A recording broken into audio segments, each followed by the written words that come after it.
Lucas Greystone stood at the window of his home office, gazing out at the meticulously manicured lawn. The setting sun cast long shadows across the perfectly trimmed grass, a testament to the order he'd worked so hard to achieve in his life. At 38, Lucas had climbed the ladder of success rung by rung, transforming himself from a boy of humble origins into one of Austin's most respected civil engineers. He turned back to his desk, littered with blueprints and schematics for the massive bridge project that had consumed his life for the past few months. The bridge would be his magnum opus, a testament to his skill and dedication. Lucas allowed himself a small smile of satisfaction before diving back into the work. Hours ticked by unnoticed until the sound of the front door closing jarred him from his concentration. He glanced at his watch. 10:30 p.m. Marissa was home later than usual. Again, Lucas made his way downstairs, his footsteps echoing in the cavernous living room. He found Marissa in the kitchen, rummaging through the fridge. "You're home late," he said, leaning against the doorframe. Marissa jumped slightly, then turned to face him. At 34, she was still strikingly beautiful, her realtor's smile firmly in place even as her eyes betrayed a hint of something. Annoyance? Guilt? "Oh, hey," she said, her voice a touch too casual. "Yeah, I had a last-minute showing. You know how it is." Lucas nodded, studying her face. There was a time when Marissa had looked at him with genuine admiration, even awe. Now, he saw only a carefully constructed mask. "How's the project going?" Marissa asked, clearly eager to change the subject. "It's coming along," Lucas replied. "We're making good progress, but there's still a lot to do." Marissa's smile faltered for a moment. "There always is, isn't there?" she muttered, more to herself than to him. Lucas felt a familiar pang of frustration. He knew his long hours were taking a toll on their marriage.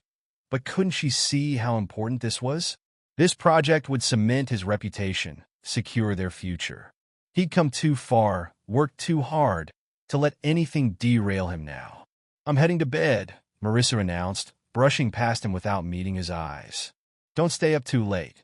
Lucas watched her go, a nagging sense of unease settling in his gut. Something was off. Had been off for a while now. But he pushed the thought aside. He had work to do. The next morning, Lucas was already at his desk when Marissa emerged, dressed in workout clothes. "Going to the gym?" he asked, not looking up from his papers. Marissa replied, grabbing her keys. "I have a session with my trainer." Lucas's head snapped up at that. "Trainer? Since when do you have a trainer?" Marissa shrugged, avoiding his gaze. "Since a couple of weeks ago. I told you about it, remember?" Lucas was certain she hadn't, but he let it slide. "Right? Well, have a good workout." As the door closed behind her, Lucas found himself unable to focus on his work. The image of Marissa with some faceless trainer kept intruding on his thoughts. He shook his head, trying to clear it. He was being ridiculous. Marissa was allowed to have a life outside of their home, wasn't she? But the seed of doubt had been planted. At the gym, Marissa's heart raced as she approached the weight area. Ryder Kane was there, as always, his sculpted body drawing admiring glances from other patrons. When he saw Marissa, his face lit up with a cocky grin. "There's my favorite client," he called out, loud enough for others to hear. "Ready to feel the burn?" Marissa felt a flush creep up her neck. "Let's just get to work, Ryder." As they moved through the exercises, Ryder's hands lingered a little too long during adjustments, his compliments becoming increasingly suggestive. "You're looking amazing, Marissa," he murmured as she finished a set of squats. "Bet your husband doesn't appreciate what he's got at home." Marissa should have shut him down, should have walked away. Instead, she found herself leaning into his words, craving the attention and validation she'd been missing. "Lucas is busy," she said, surprised by the bitterness in her voice. "He's always busy." Ryder's eyes gleamed with interest. "His loss," he said, moving closer. "What do you say we grab a drink after this? Celebrate all your hard work." Marissa hesitated, her wedding ring suddenly feeling heavy on her finger. But the thought of going back to an empty house, of another night alone while Lucas worked. "Sure," she heard herself say. "Why not?" Hours later, Marissa found herself at a high-end bar downtown, nursing a cocktail and laughing at Ryder's jokes.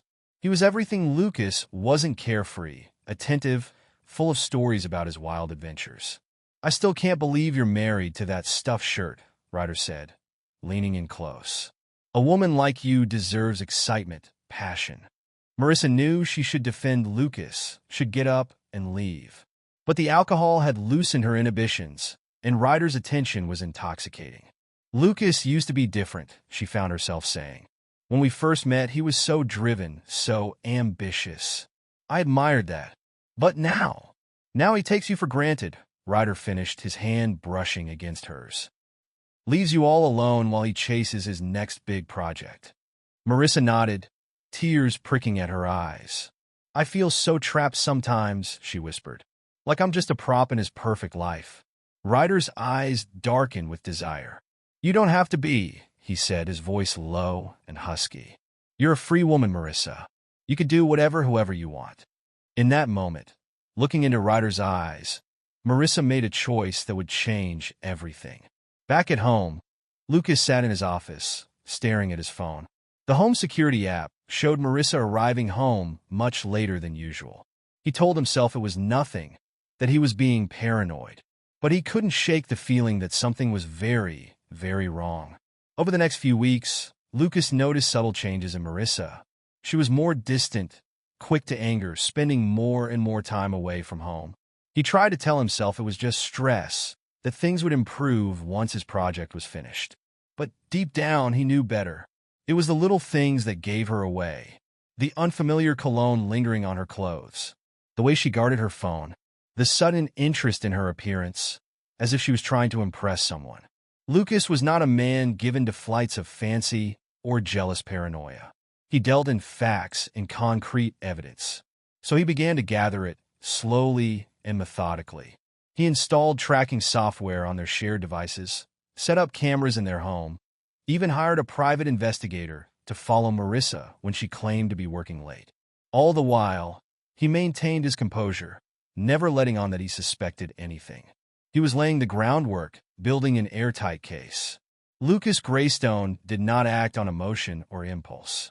When he struck, it would be with the full force of irrefutable proof. The breaking point came on a Friday evening.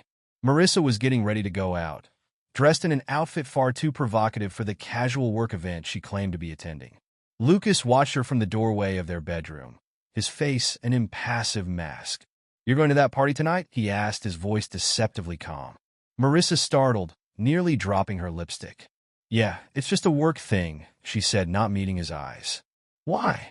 Lucas took a step into the room, his presence suddenly filling the space. "Marissa," he said, his tone carrying a warning. "I'm not blind. If you walk out that door, don't expect to come back and find things the same." For a moment, fear flashed across Marissa's face. But then her expression hardened, defiance replacing guilt. "I'm a free woman, Lucas," she spat. "I can do whatever I please. You don't own me." Lucas didn't flinch, didn't raise his voice. He simply watched as Marissa gathered her things and stormed out of the room. As the front door slammed shut, he allowed himself a small, cold smile. The trap was set. Now, it was time to spring it. At the rooftop party, Marissa tried to lose herself in the music and alcohol, pushing thoughts of Lucas's warning to the back of her mind.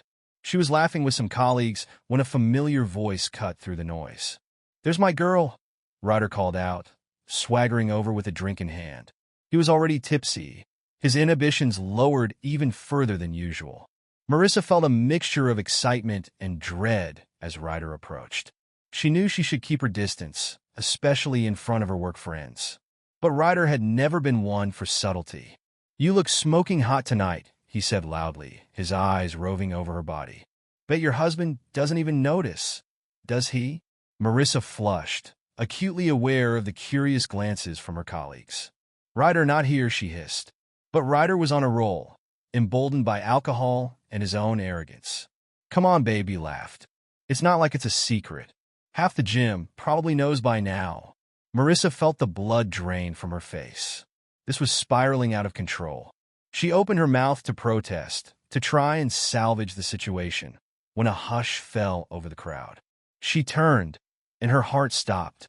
Lucas stood at the entrance to the rooftop, impeccably dressed in a black suit that seemed to absorb the light around him. His face was a mask of cold fury as he surveyed the scene, his eyes locking onto Marissa and Ryder. Ryder, oblivious to the danger, swaggered towards Lucas. "You got a problem, man," he slurred, puffing out his chest. "I gave her a taste of my dick." "Relax, dude." The silence that followed was deafening. Marissa wanted to scream, to run, to wake up from this nightmare. But she was frozen in place, watching the scene unfold like a horrific car crash in slow motion. Lucas didn't speak. He didn't need to. In one fluid motion, he grabbed Ryder by the throat and slammed him to his knees. Before anyone could react, Lucas's fist connected with Ryder's face, the crack of bone echoing across the rooftop. Ryder crumpled to the ground, unconscious. Lucas stood over him for a moment, his breathing steady, his face still a mask of controlled rage. Then, without a word, he turned and walked away, leaving a stunned silence in his wake. Marissa stood rooted to the spot, humiliation and terror washing over her in equal measure. She looked around at the shocked faces of her colleagues, her friends, and realized with sickening clarity that her life as she knew it was over. As Lucas descended in the elevator, he allowed himself a moment of grim satisfaction. Phase 1 was complete. Now, it was time to dismantle Marissa's world piece by piece, just as she had shattered the life they'd built together. He had no room for forgiveness in his heart, no desire for reconciliation. Marissa had made her choice, and now she would face the consequences. Lucas Greystone was not a man to be betrayed, not a man to show weakness or mercy. As he stepped out into the night, Lucas's mind was already racing with the next steps of his plan. The bridge project, his career, his reputation, all of it would survive and thrive. But Marissa? Marissa would learn the true cost of crossing him. Lucas drove home in silence, his knuckles white on the steering wheel. The events at the party played over and over in his mind, each replay stoking the cold fury in his chest. As he pulled into the driveway of their suburban Austin home, he allowed himself a moment to breathe, to center himself. Emotion wouldn't serve him now. He needed to be calm, calculated, ruthless. He entered the house and immediately went to work. With mechanical efficiency, he began gathering Marissa's belongings, clothes, jewelry, personal items, and piling them by the front door. As he worked, he placed a call to his lawyer. "John, it's Lucas. I need you to file those divorce papers we discussed." "Yes, now. And I want the accounts frozen, just like we planned." He paused, listening to the response on the other end. "No, there's no need for a cooling-off period. I have all the evidence we need. Make it happen." Lucas hung up and continued his task. By the time he heard a car pull into the driveway, a mountain of Marissa's possessions stood ready by the door. He positioned himself in the foyer, arms crossed, waiting. The key turned in the lock, and Marissa stumbled in, her face tear-stained and mascara smudged. She froze when she saw Lucas, her eyes darting between him and the pile of her things. "Lucas," she began, her voice trembling. "We need to talk about what happened." "There's nothing to talk about." Lucas cut her off, his voice cold and level. "You made your choice, Marissa. Now you deal with the consequences." Marissa's face crumpled. "Please, just let me explain. It didn't mean anything, I swear." Ryder was just, "Get out," Lucas interrupted, his tone leaving no room for argument. "Take your things and leave. Now." Tears streaming down her face, Marissa tried one last time. "Where am I supposed to go? This is my home, too." Lucas's laugh was devoid of any humor. "Your home? You gave up any right to call this your home the moment you decided to spread your legs for that gym rat." Marissa recoiled as if she'd been slapped. "You bastard," she hissed. "You think you can just throw me away like this? I have rights." "By all means," Lucas replied, a dangerous glint in his eye. "Call your lawyer. I'm sure they'd love to see the evidence I've gathered. The hotel receipts, the text messages, the video footage. Go ahead, Marissa. Fight me on this. See how that works out for you." The color drained from Marissa's face as the full weight of her situation sank in. You've been spying on me?" Lucas shrugged, unmoved by her shock. "I prefer to think of it as protecting my interests. Now, for the last time, get out of my house." With shaking hands, Marissa began gathering her belongings. As she struggled with the bags, Lucas stood impassively, making no move to help. When she finally managed to get everything loaded into her car, she turned back to him, a pleading look in her eyes. "Lucas, please. We can work through this. We've been through so much together. Goodbye, Marissa," Lucas said, closing the door in her face. As he heard her car pull away, Lucas allowed himself a moment of grim satisfaction. Phase 2 was complete. Now, it was time to ensure Marissa understood the full extent of her new reality. Over the next few days, Marissa's world unraveled with dizzying speed. Her credit cards were declined when she tried to check into a hotel. Her cell phone was cut off. When she went to the bank to withdraw cash, she was informed that all joint accounts had been frozen pending legal proceedings. Desperate and humiliated, she found herself staying at a cheap motel on the outskirts of town, using the last of her cash reserves. It was there that she received the call from her lawyer. "Mrs. Greystone, this is Alan Parker. I'm afraid I have some difficult news regarding your divorce proceedings." Marissa clutched the phone tighter. "What is it? What's happened?" The lawyer's sigh crackled through the speaker. "Your husband has presented some rather compelling evidence of infidelity. Texts, emails, video footage. I'm sorry to say, but it's quite damning." "But that's invasion of privacy," Marissa protested. "He can't just—" "I'm afraid he can," Alan interrupted. "Everything was obtained legally. What's more, he's invoking the infidelity clause in your prenuptial agreement." Marissa felt the blood drain from her face. "What does that mean?" "It means," Alan said gravely, "that you're entitled to nothing, Mrs. Greystone. No alimony, no share of assets. I'm sorry, but legally speaking, you're walking away from this marriage with only what you brought into it." The phone slipped from Marissa's numb fingers as the full impact of Lucas's revenge hit her. She was ruined, cast out with nothing but the clothes on her back and a mountain of regret. Meanwhile, Lucas threw himself into his work with renewed vigor. The bridge project consumed his days and nights, a welcome distraction from the emptiness of the house. He ignored the concerned looks from colleagues, the whispered rumors that inevitably spread. One evening, as he was poring over some calculations in his office, a knock at the door jolted him from his concentration. He looked up to see David, his project manager, hovering nervously in the doorway. "Come in, David," Lucas said, gesturing to a chair. "What's on your mind?" David sat, fidgeting uncomfortably. "Lucas, we're all a bit worried about you. You've been working nonstop, and after what happened with Marissa, my personal life is none of your concern." Lucas cut him off sharply. "The project is on schedule, isn't it?" "Well, yes, but then there's no problem," Lucas said with finality. "Was there anything else?" David hesitated, then shook his head. "No, that's all. Just take care of yourself, okay?" As David left, Lucas turned back to his work, pushing down the flicker of emotion that threatened to surface. He didn't need anyone's concern or pity. He had his work as success. That was all that mattered now. Weeks passed, and Lucas settled into a new routine. Work, home, sleep, repeat. He ignored the occasional text or email from Marissa, each one more desperate than the last. He deleted her voicemails without listening to them. As far as he was concerned, she no longer existed. It was a Saturday afternoon when the confrontation he'd been avoiding finally came. Lucas was in the backyard, methodically trimming the hedges, when he heard the gate open. He turned to see Marissa standing there, a shadow of her former self. Her designer clothes had been replaced by worn jeans and a faded t-shirt, her once perfect hair limp and unkempt. "You can't be here," Lucas said, his voice hard. "There's a restraining order in place." Marissa took a step forward, her eyes pleading. "Lucas, please, just hear me out. What you're doing, it's cruel. I made a mistake, I know that, but a mistake?" Lucas scoffed. "Is that what you call fucking another man for months? Lying to my face day after day?" "I was lonely," Marissa cried. "You were always working, always focused on your precious career.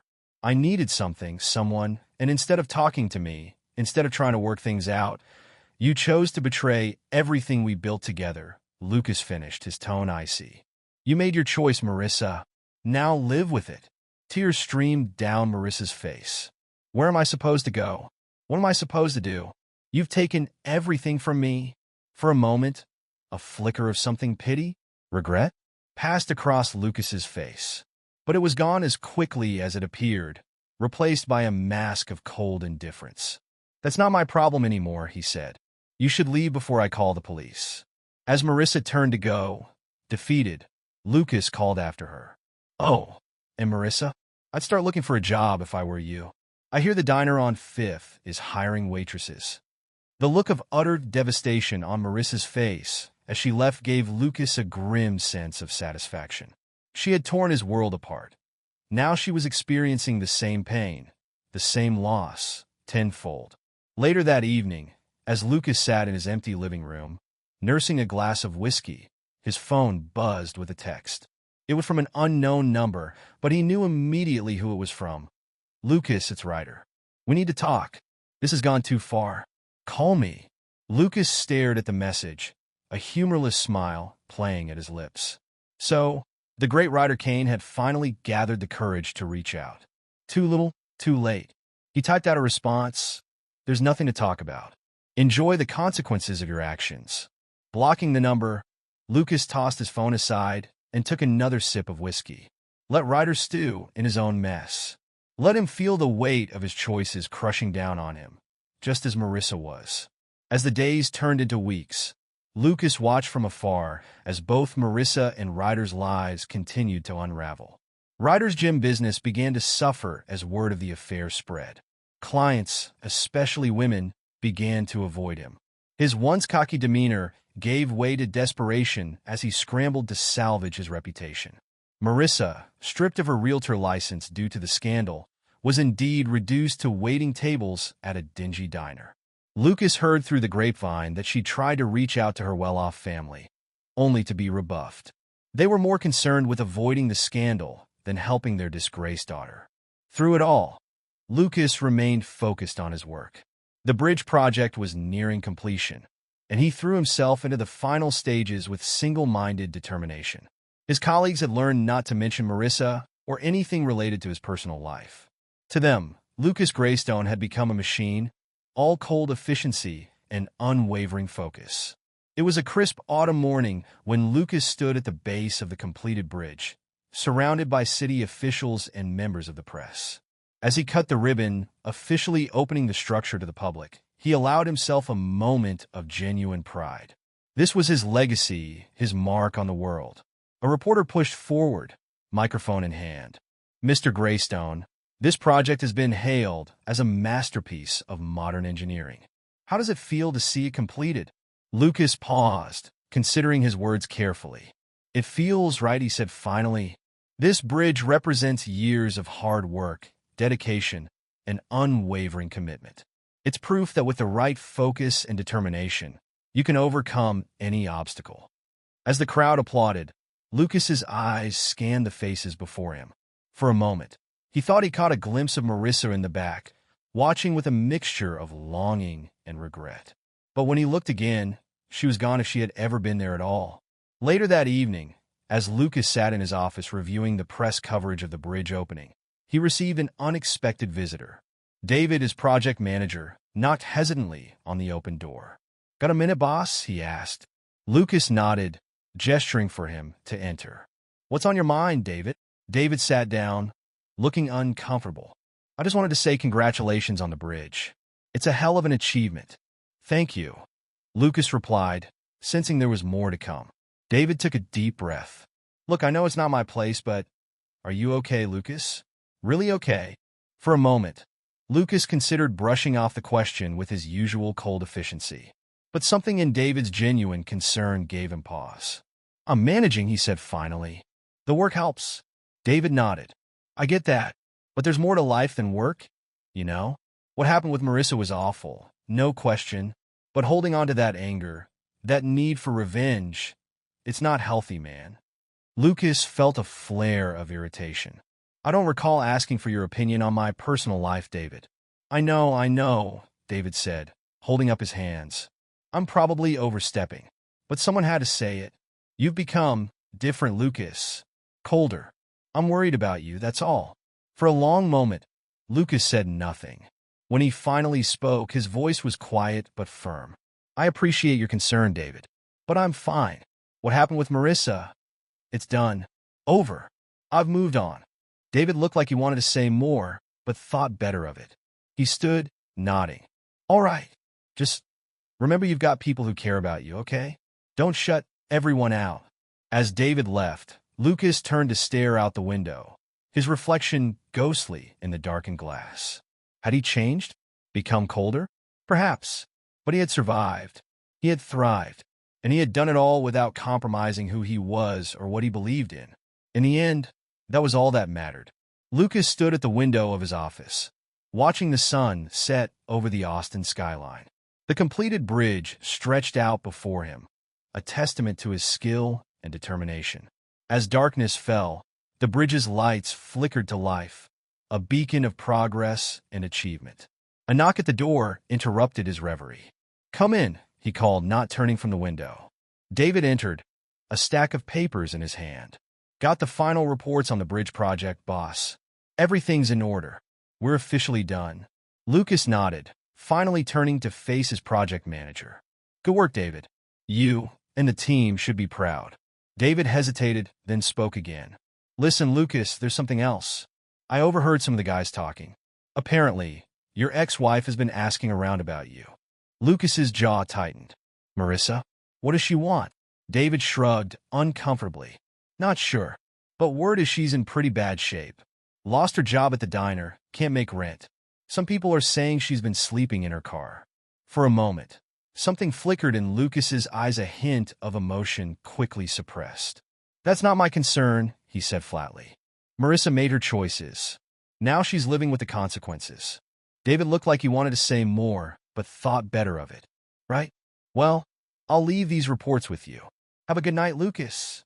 As the door closed behind David, Lucas turned back to the window. He tried to focus on the bridge, on his triumph, but Marissa's face kept intruding on his thoughts. With a frustrated growl, he grabbed his keys and headed out. The streets of Austin were quiet as Lucas drove, no particular destination in mind. Almost without conscious thought, he found himself in Marissa's old neighborhood. As he cruised past her favorite coffee shop, a familiar figure caught his eye. Marissa sat huddled at an outside table, nursing a cup of coffee. Even from a distance, Lucas could see how much she had changed. Her once stylish clothes were worn and ill-fitting, her hair limp and unkempt. She looked broken. Before he could think better of it, Lucas pulled over and got out of the car. Marissa looked up as he approached, her eyes widening in shock and fear. Lucas, she stammered. What are you doing here? Lucas stood awkwardly, suddenly unsure why he had stopped. I heard you've been asking about me, he said finally. Marissa's laugh was hollow, devoid of humor. Checking up on me, are you? Making sure your revenge is complete. It wasn't about revenge, Lucas replied, his voice hard. It was about justice. You betrayed me, Marissa. You threw away everything we had built together. Tears welled up in Marissa's eyes. I know, she whispered. God, Lucas, I know. I paid for it every day since. Isn't that enough? Haven't I suffered enough? For a moment, Lucas felt a flicker of pity, but he squashed it ruthlessly. You made your bed, Marissa. Now you're lying in it. Marissa's face crumpled. Please, Lucas. I have nothing left. No job, no home, no family.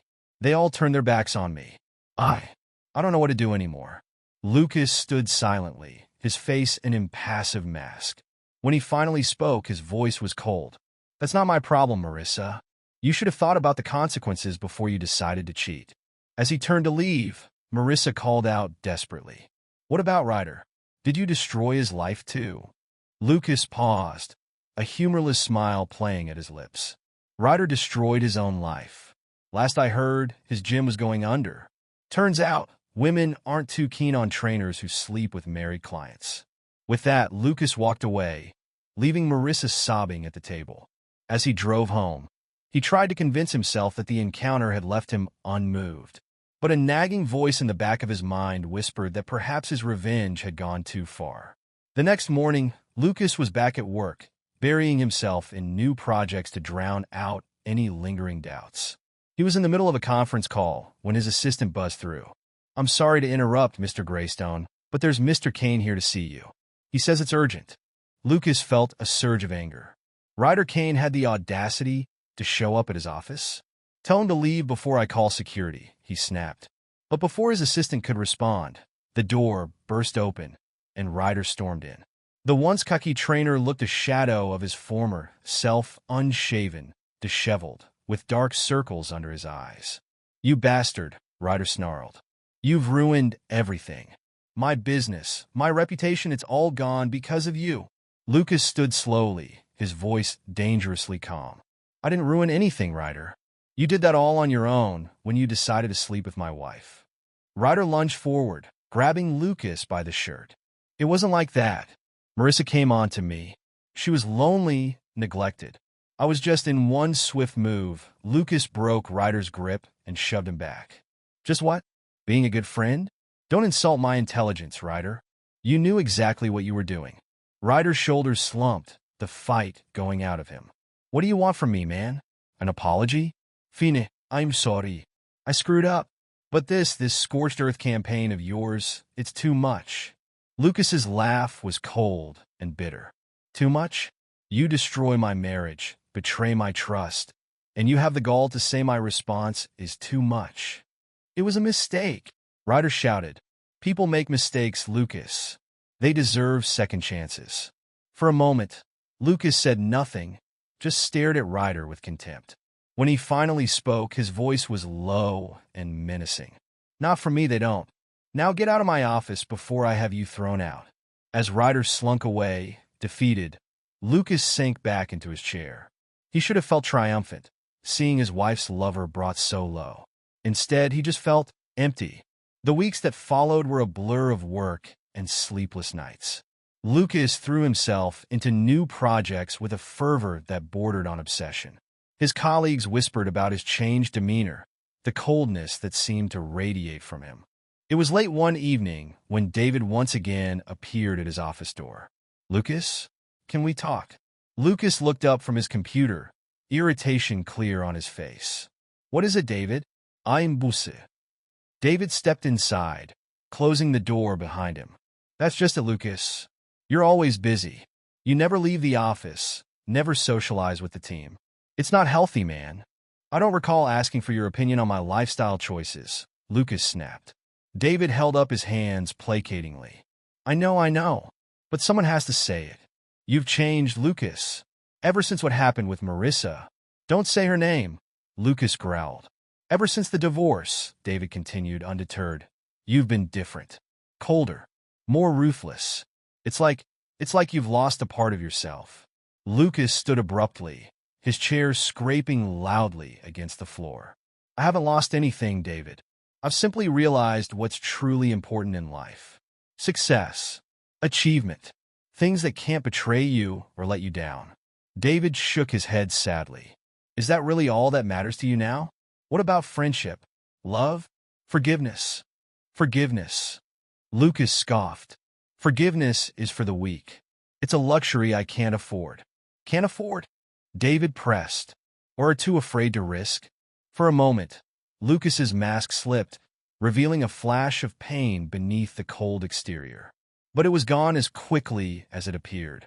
"I think you should leave now, David," he said, his voice dangerously quiet. As David reached the door, he turned back one last time. "Just think about what I said, Lucas. It's not too late to choose a different path." Alone in his office, Lucas tried to focus on work, but David's words kept echoing in his mind. Was he really so changed? Had his pursuit of revenge cost him more than he realized?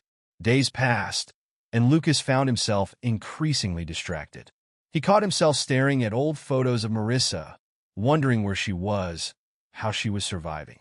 He even considered reaching out to her, but each time, his pride and anger stopped him. It was a rainy Saturday afternoon when fate intervened. Lucas was driving home from the office when he spotted a familiar figure huddled under a bus stop shelter. Without thinking, he pulled over. Marissa looked up as he approached, her eyes wide with surprise and fear. She was soaked to the bone, shivering in the cold. "Get in the car," Lucas said gruffly. Marissa hesitated. Why?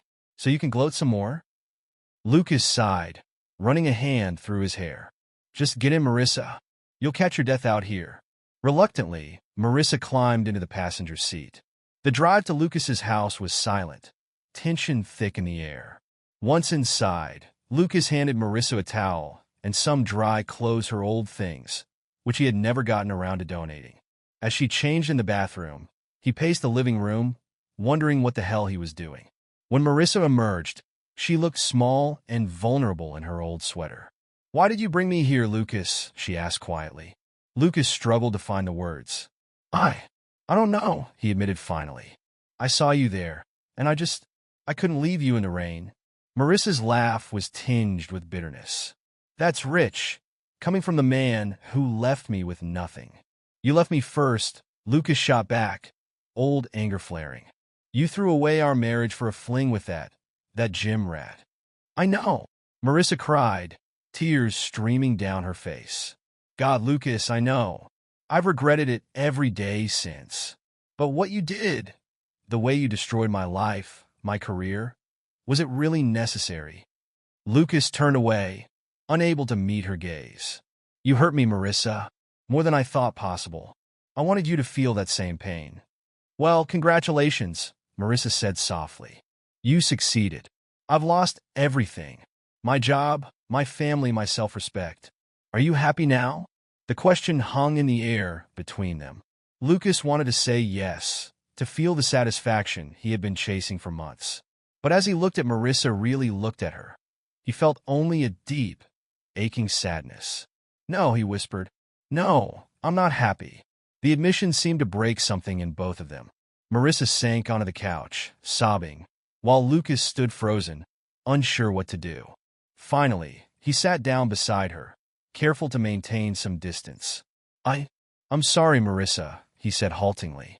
"Not for exposing your affair or filing for divorce. You deserve that. But the rest, maybe I went too far." Marissa looked up, hope flickering in her tear-filled eyes. "Does this mean, can you forgive me?" Lucas was quiet for a long moment. When he spoke, his voice was firm but not unkind. "No, Marissa, I can't forgive you. What you did, it broke something between us that can't be fixed. But maybe we can both try to move on. To let go of this anger and bitterness before it consumes us completely." Marissa nodded slowly. "I'd like that," she whispered. They talked for hours, clearing the air of months of pain and resentment. When Marissa finally left, Lucas felt as if a weight had been lifted from his shoulders. He hadn't forgiven her, he didn't think he ever could, but he had taken the first step towards healing. The next day, Lucas called his lawyer. "I want to revise the divorce settlement," he said. "Set up a modest alimony payment for Marissa. Enough to get her back on her feet. Nothing more." "Are you sure?" his lawyer asked, surprised. "After everything that happened." "I'm sure," Lucas interrupted. "It's not about forgiveness. It's about moving forward." In the weeks that followed, Lucas slowly began to reconnect with the world around him. He joined his team for after-work drinks, started mentoring young engineers, even considered dating again. The pain of Marissa's betrayal was still there, a dull ache in his chest, but it no longer dominated his every waking moment. One evening, as Lucas stood on the bridge he had built, watching the sun set over Austin, he felt a sense of peace wash over him. He had survived the storm of betrayal and come out stronger on the other side. He hadn't forgiven, and he would never forget, but he had found a way to move forward without letting bitterness consume him. As the lights of the bridge flickered to life around him, Lucas allowed himself a small smile. The future stretched out before him, full of possibilities. And this time, he would face it on his own terms, wiser, stronger, and free from the shackles of the past. The air conditioner hummed with monotonous precision in courtroom 4B, but it did nothing to dispel the tension hanging between the opposing tables. Callan Week sat with his back straight, jaw set, hands folded neatly on the polished oak surface before him. At 41, his dark hair had begun to gray at the temples, not from age, but from the 18 months of calculated stress that had led to this moment. Across the aisle, Lena Von Week reclined in her chair with practiced nonchalance.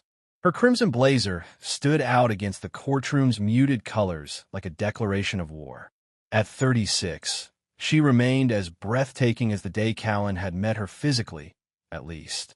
Whatever beauty he'd once seen beneath the surface had withered away, replaced by something cold and calculating. Beside her sat Sebastian Crowley, her attorney. The man's $1,000 suit and manicured nails screamed of privilege that hadn't been earned but inherited. His smirk as he shuffled through documents made Callan's stomach turn, but he kept his expression neutral. "Your Honor," Sebastian said, rising to his feet with theatrical confidence. "As we've outlined in our filings, Mrs. Von Week is entitled to half of all marital assets, including the business Mr. Week built during their marriage. The prenuptial agreement was signed under duress and should be considered null and void." Judge Eleanor Barnes, a woman whose 30 years on the bench had left her face creased with permanent skepticism, peered over her reading glasses. "Mr. Crowley, we've heard your arguments at length.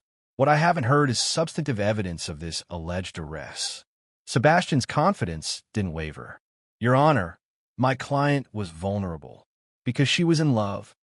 Judge Barnes interrupted, raising an eyebrow. A few quiet chuckles rippled through the courtroom. Callan didn't join them. He hadn't come here for entertainment. Sebastian cleared his throat.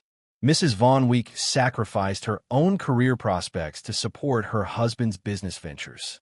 "She was instrumental in spending my money," Callan muttered, just loud enough for his own attorney to hear.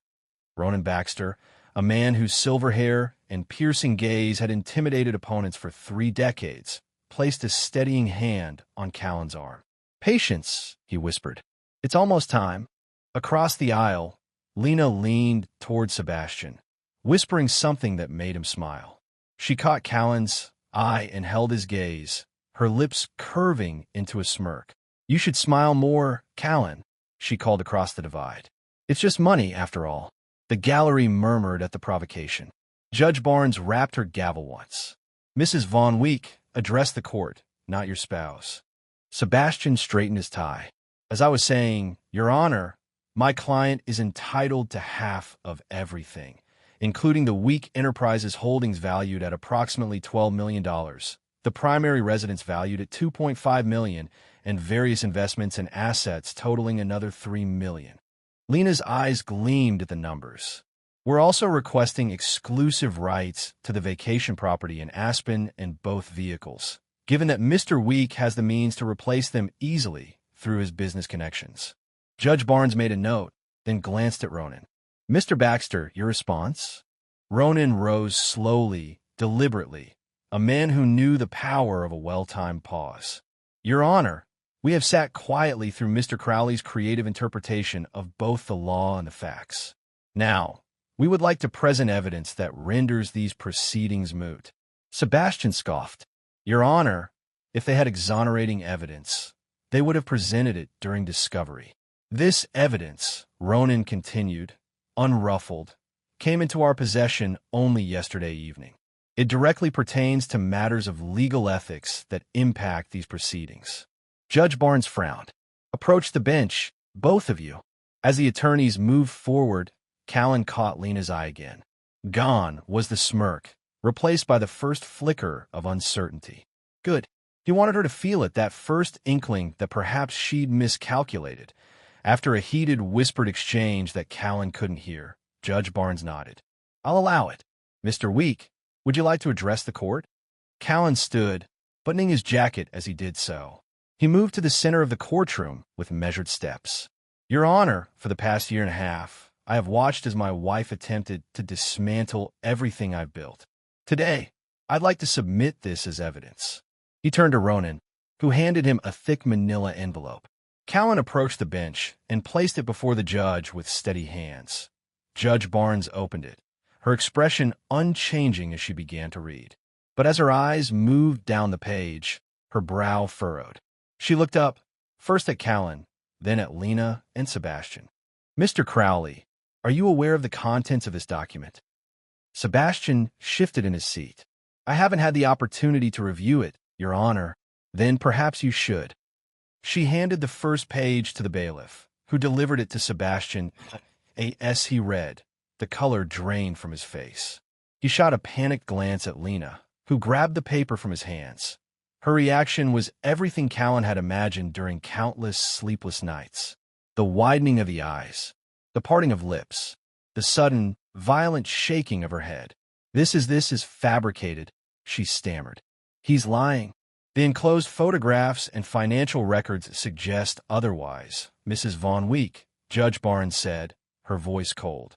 "Mr. Baxter, what exactly are you requesting in light of this evidence?" Ronan stepped forward. "Given the demonstrated fraud and misconduct, we request immediate dismissal of Mrs. Von Week's claims and enforcement of the prenuptial agreement as written." Judge Barnes nodded slowly. "I'm going to call a 1-hour recess to review these materials fully. When we reconvene, I expect both parties to be prepared to address these allegations specifically." As she rose, the courtroom erupted in whispers. Lena lunged toward Callan, her composure shattered. "What have you done?" she hissed, her face contorted with rage. Callan stepped back, maintaining his distance. "I didn't do anything, Lena. You did this to yourself." Sebastian grabbed her arm, pulling her back. "Not here," he warned. "We need to talk. Now." As they hurried from the courtroom, Callan allowed himself the smallest smile.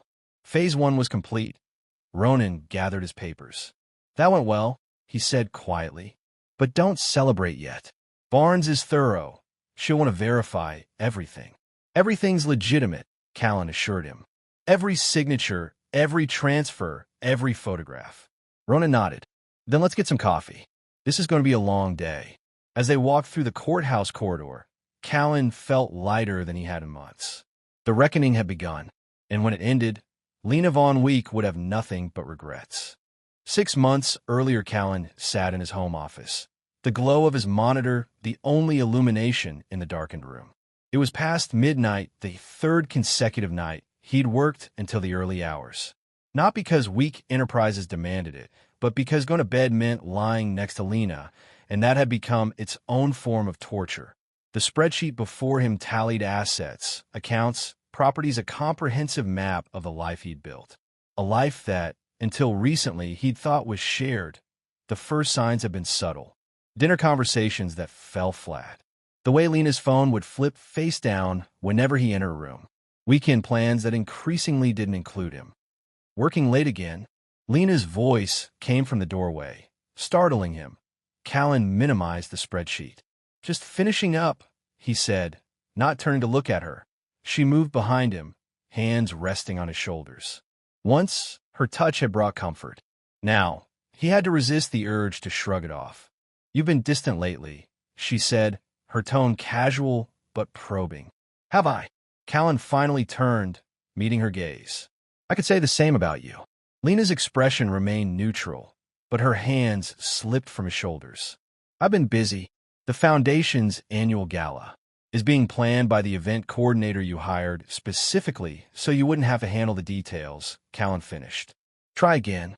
A flash of irritation crossed her features before she masked it with a smile. "Are you keeping tabs on me now? Should I be?" She laughed, the sound hollow. "Don't be paranoid, Cal. It doesn't suit you." She leaned against his desk, arms folded. "Maybe we both need a break. I've been thinking about spending a few days at the lake house." "Alone?" Callan asked, watching her carefully.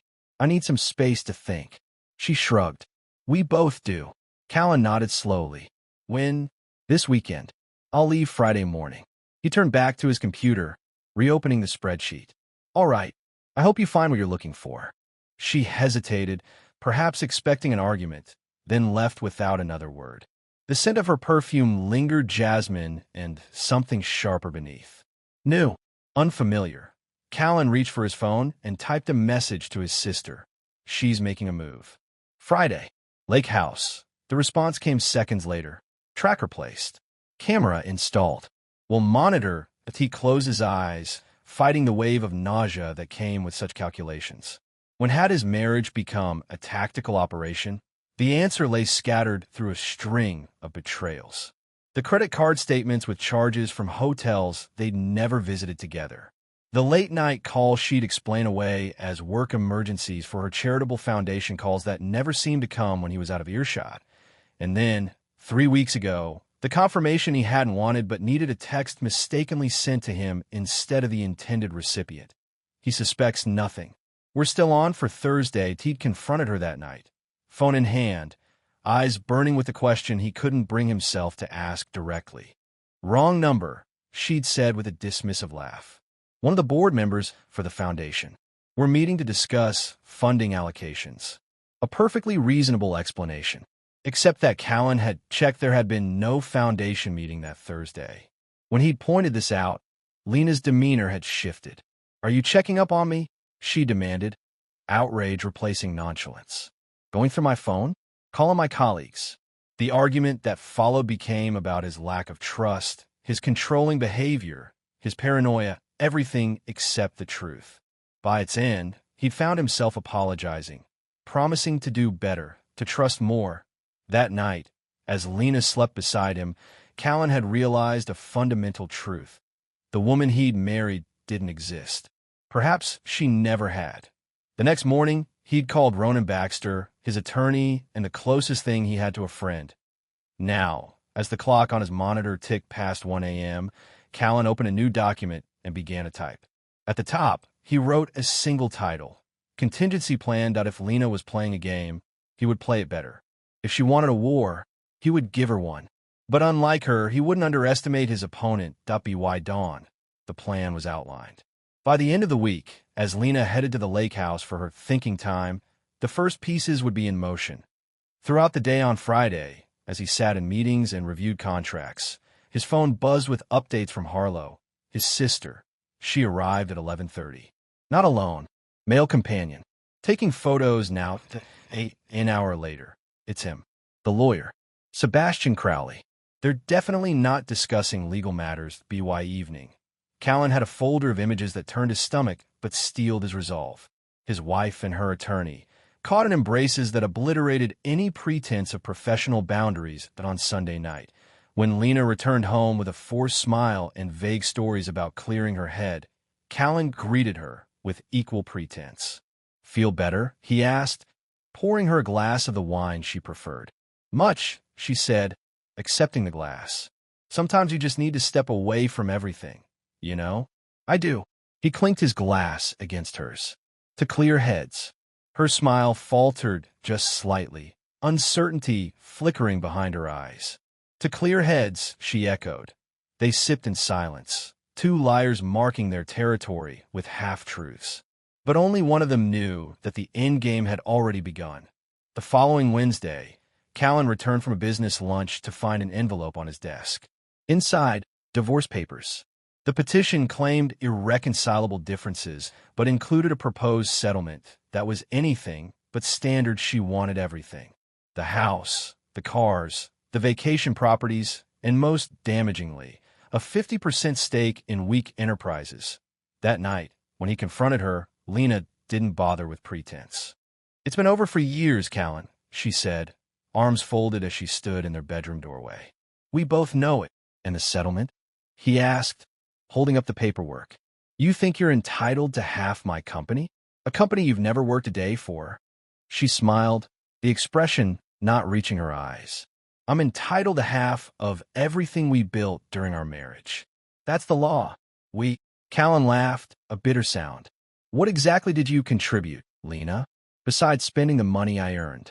Her expression hardened. I stood by you. I played the perfect wife at every business dinner, every client meeting. I built relationships that helped secure deals. That's a fantasy, and you know it. Callan shook his head.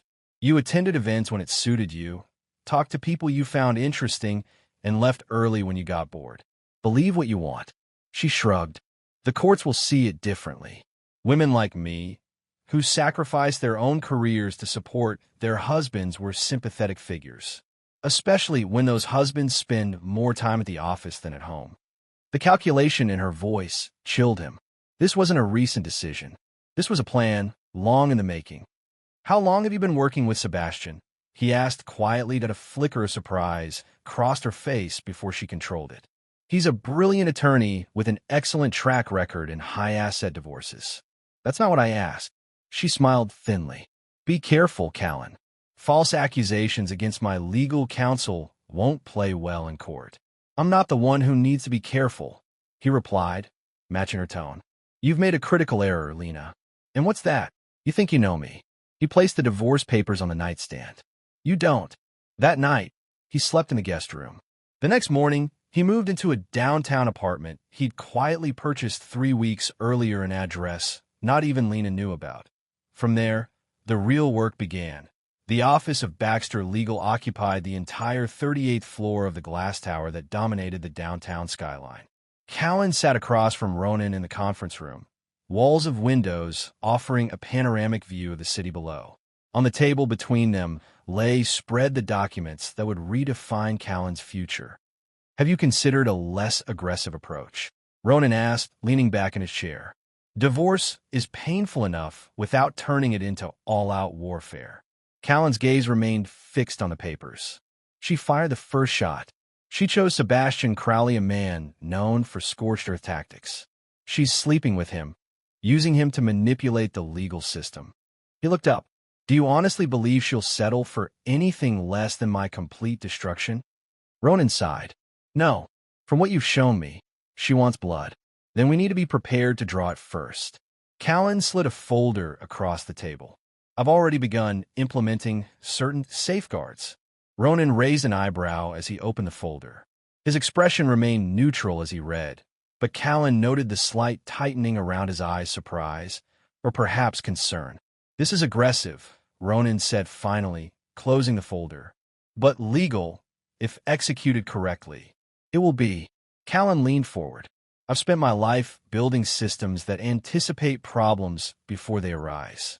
This is no different, except the problem isn't a market fluctuation or a supply chain disruption. It's your wife. Ronan's voice softened. Callan, are you sure you want to go down this road? Once set in motion. She's been planning this for at least a year, Callan interrupted. Maybe longer. The foundation she insisted on starting?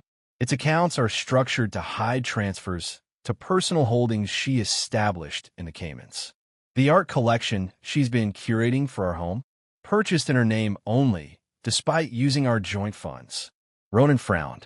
How do you know this? I hired investigators the day after I saw that text message. Then I started looking myself.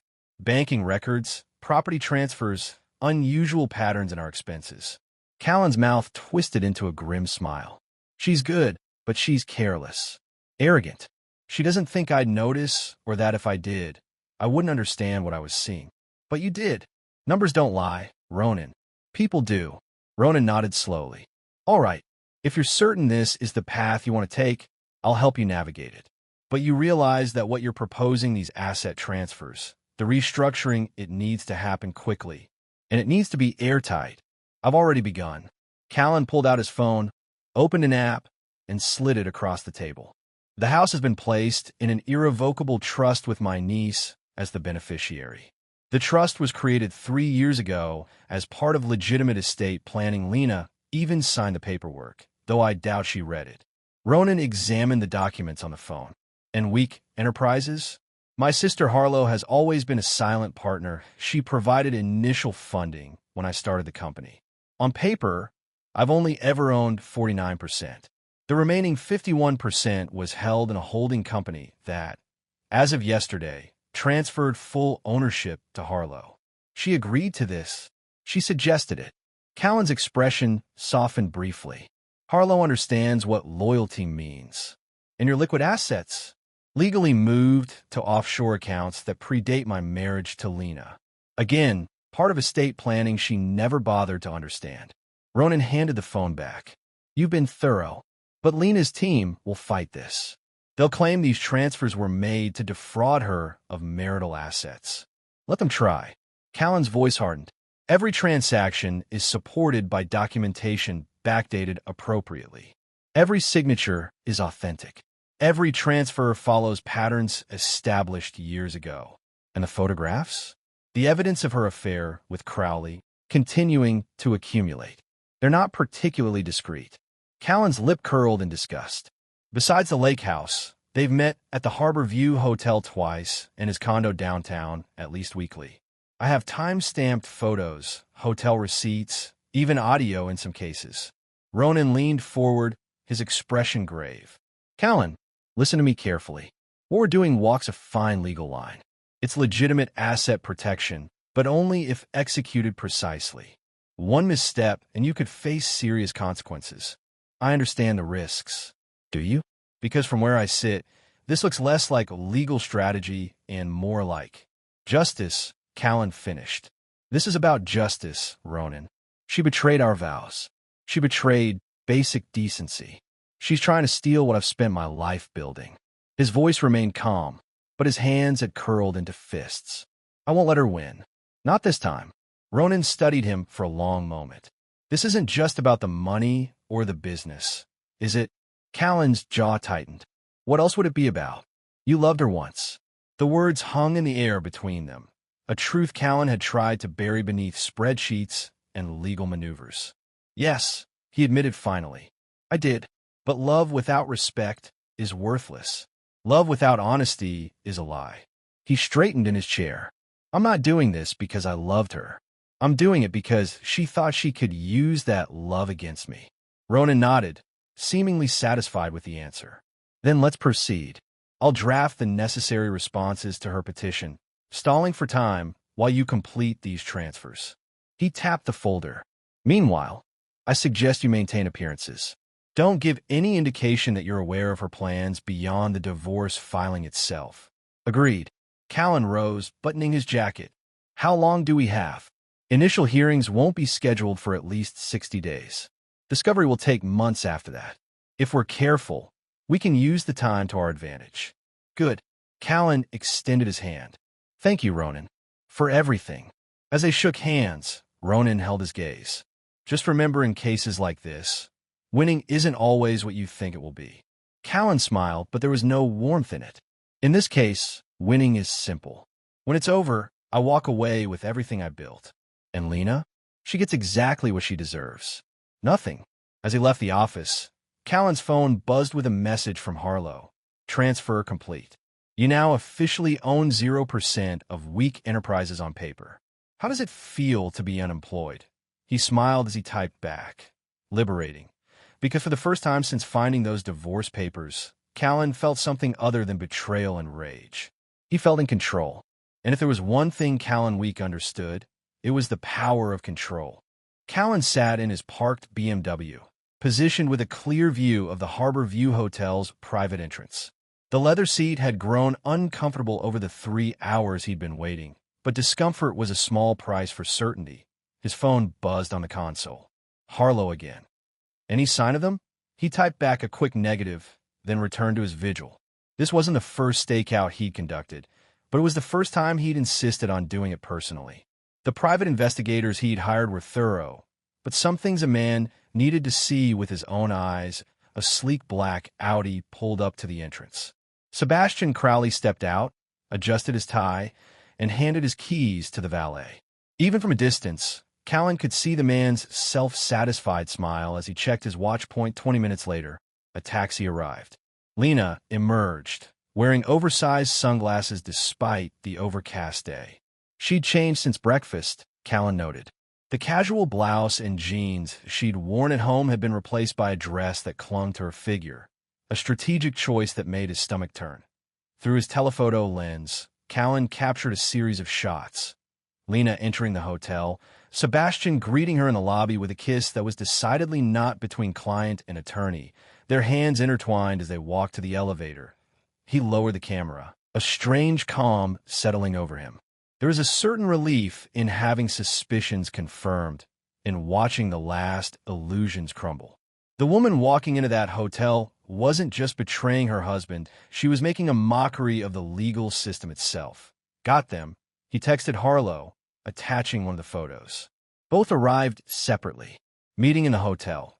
Need me to call with a fake emergency so you can leave? Came a reply, no. I need to see this through. He settled in to wait, reviewing emails on his tablet. 2 hours later, Sebastian emerged alone, looking rumpled despite his expensive suit.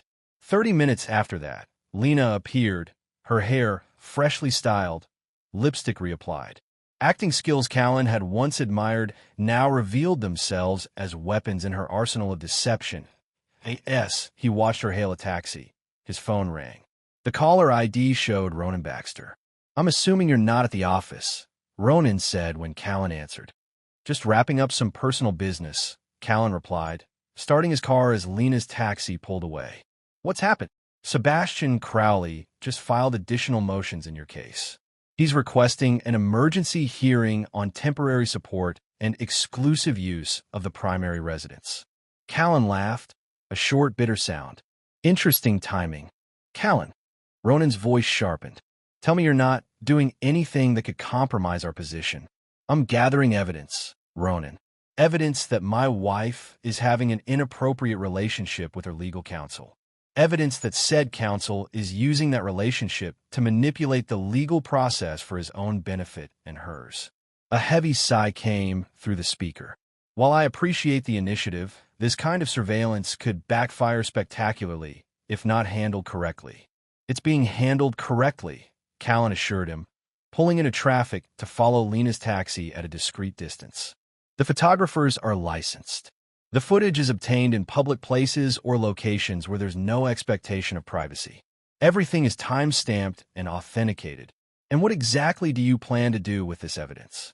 Callan watched as Lena's taxi turned toward their neighborhood her neighborhood now.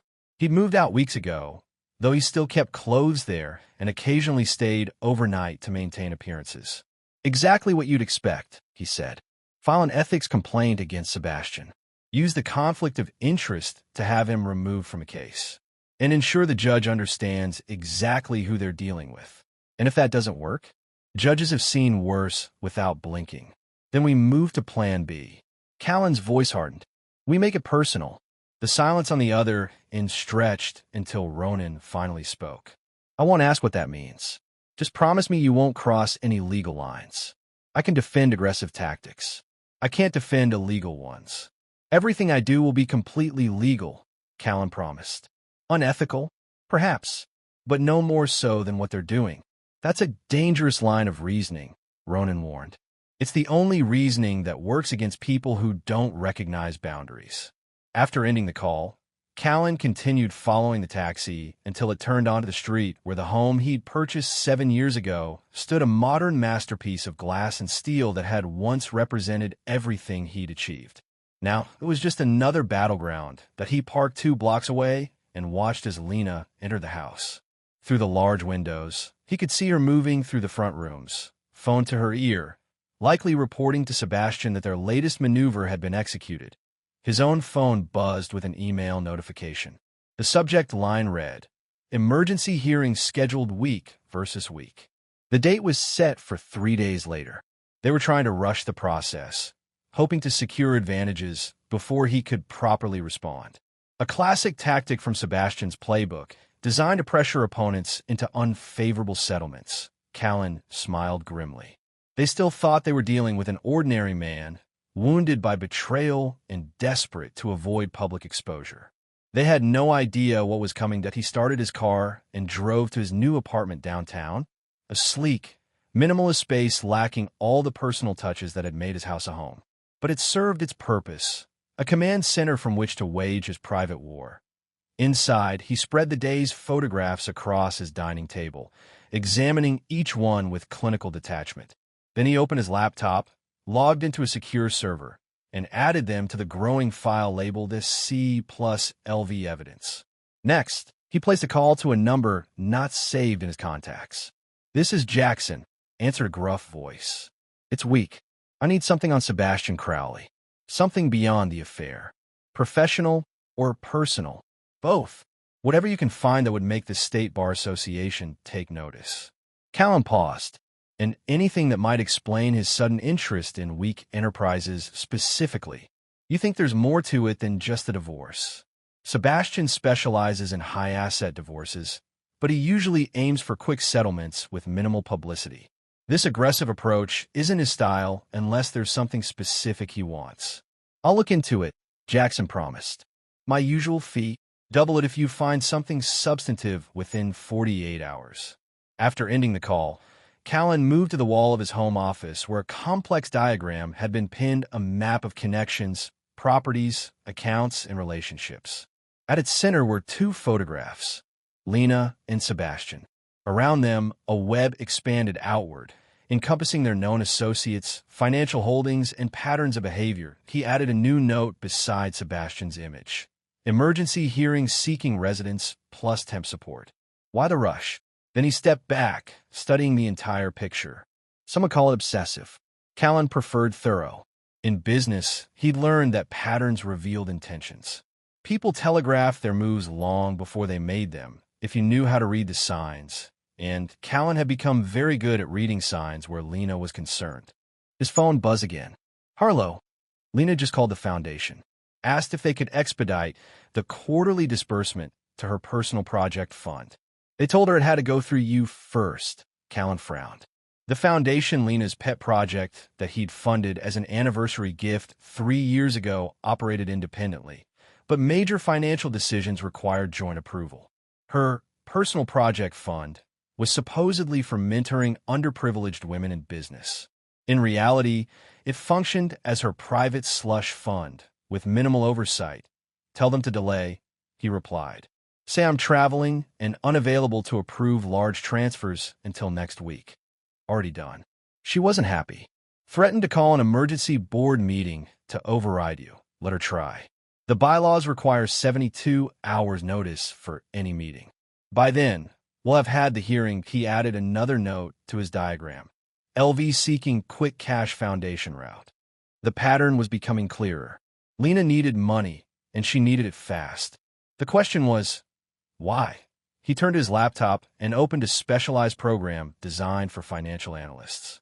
Into it, he entered the codes for Lena's personal accounts he had access to as her husband and the primary account holder. Ethically questionable, perhaps, but no more so than her actions. The program displayed her recent transactions, highlighting unusual patterns. Nothing immediately suspicious appeared, but a series of cash withdrawals over the past month totaled just under $50,000, small enough individually to avoid triggering alerts, but collectively significant. He photographed the screen, added the image to his evidence file, then logged out. Another piece of the puzzle, though he wasn't yet sure where it fit, that a notification appeared on his phone. The security system at the house had been activated. Lena was leaving again. He checked the time. 8:47 p.m. Too late for foundation business. Too early for dinner. Another meeting with Sebastian, perhaps? He considered following her again, but decided against it. Jackson would handle the surveillance tonight. Callan had other preparations to make for the emergency hearing.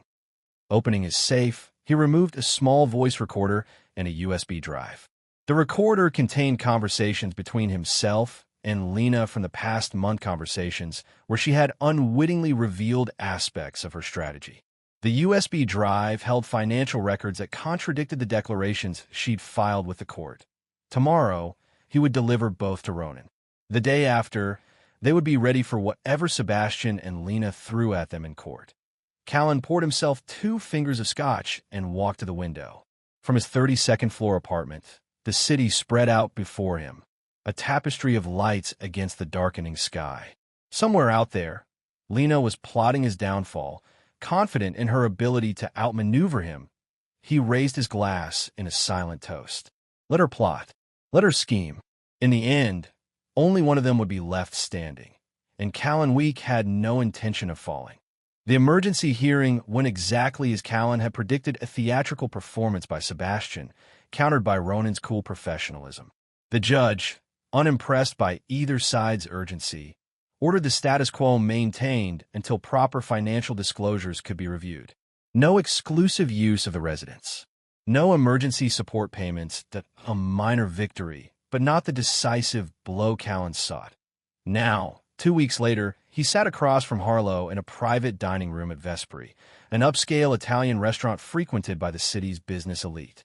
His sister, 3 years his senior and infinitely more cynical, cut into her salmon with surgical precision. She tried accessing the Aspen property yesterday, Harlow said between bites.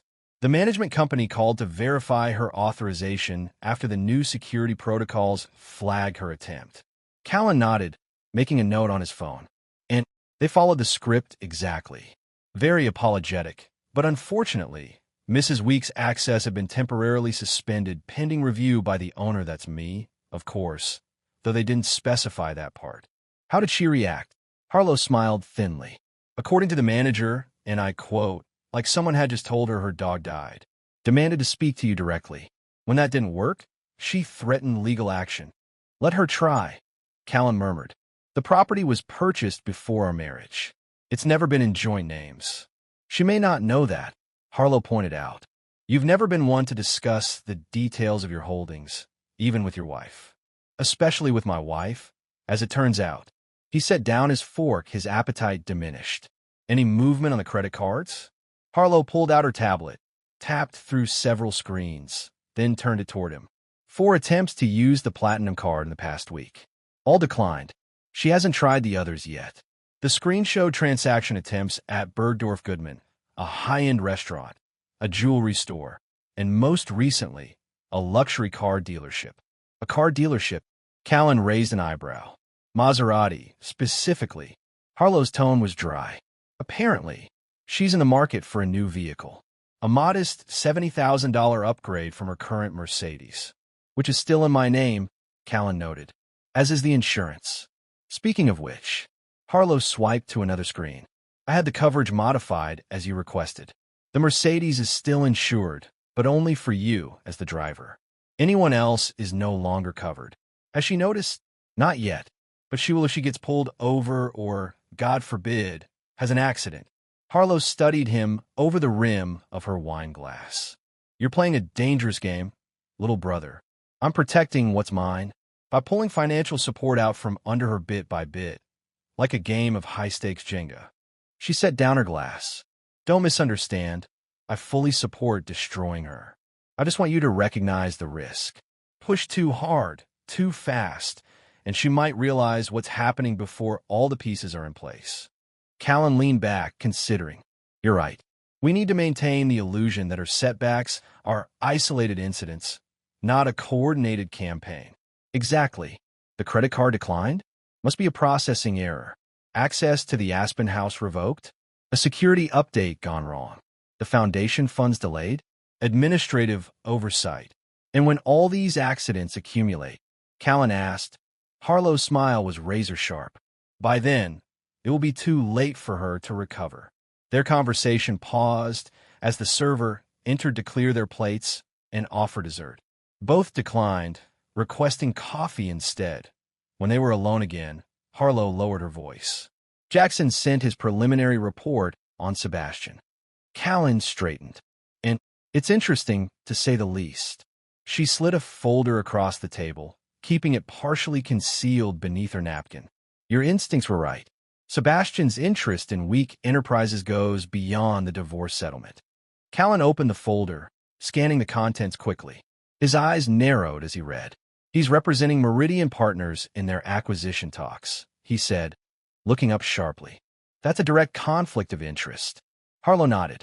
Meridian has been trying to acquire weak enterprises for 18 months. Their last offer was rejected by the board by you 6 weeks before Lena filed for divorce. And now Sebastian is working both angles. Callan's jaw tightened. If Lena gets her half of the company in the divorce, she could force a sale to Meridian, Harlow finished.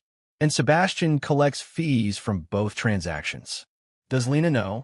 Unknown. Jackson is still digging. But here's the interesting part. Harlow tapped a paragraph near the bottom of the page. Sebastian's firm is in financial trouble. 3 partners left last quarter, taking major clients with them. He needs a big win. The server returned with their coffee. Callan waited until they were alone again before responding. So his aggressive approach isn't just his standard playbook. It's desperation. He took a sip of his coffee, mind racing. This changes things. We need to accelerate. Accelerate what exactly? Harlow's tone was cautious. The mortgage on the house, Callan said. Move it from suspended to active foreclosure proceedings.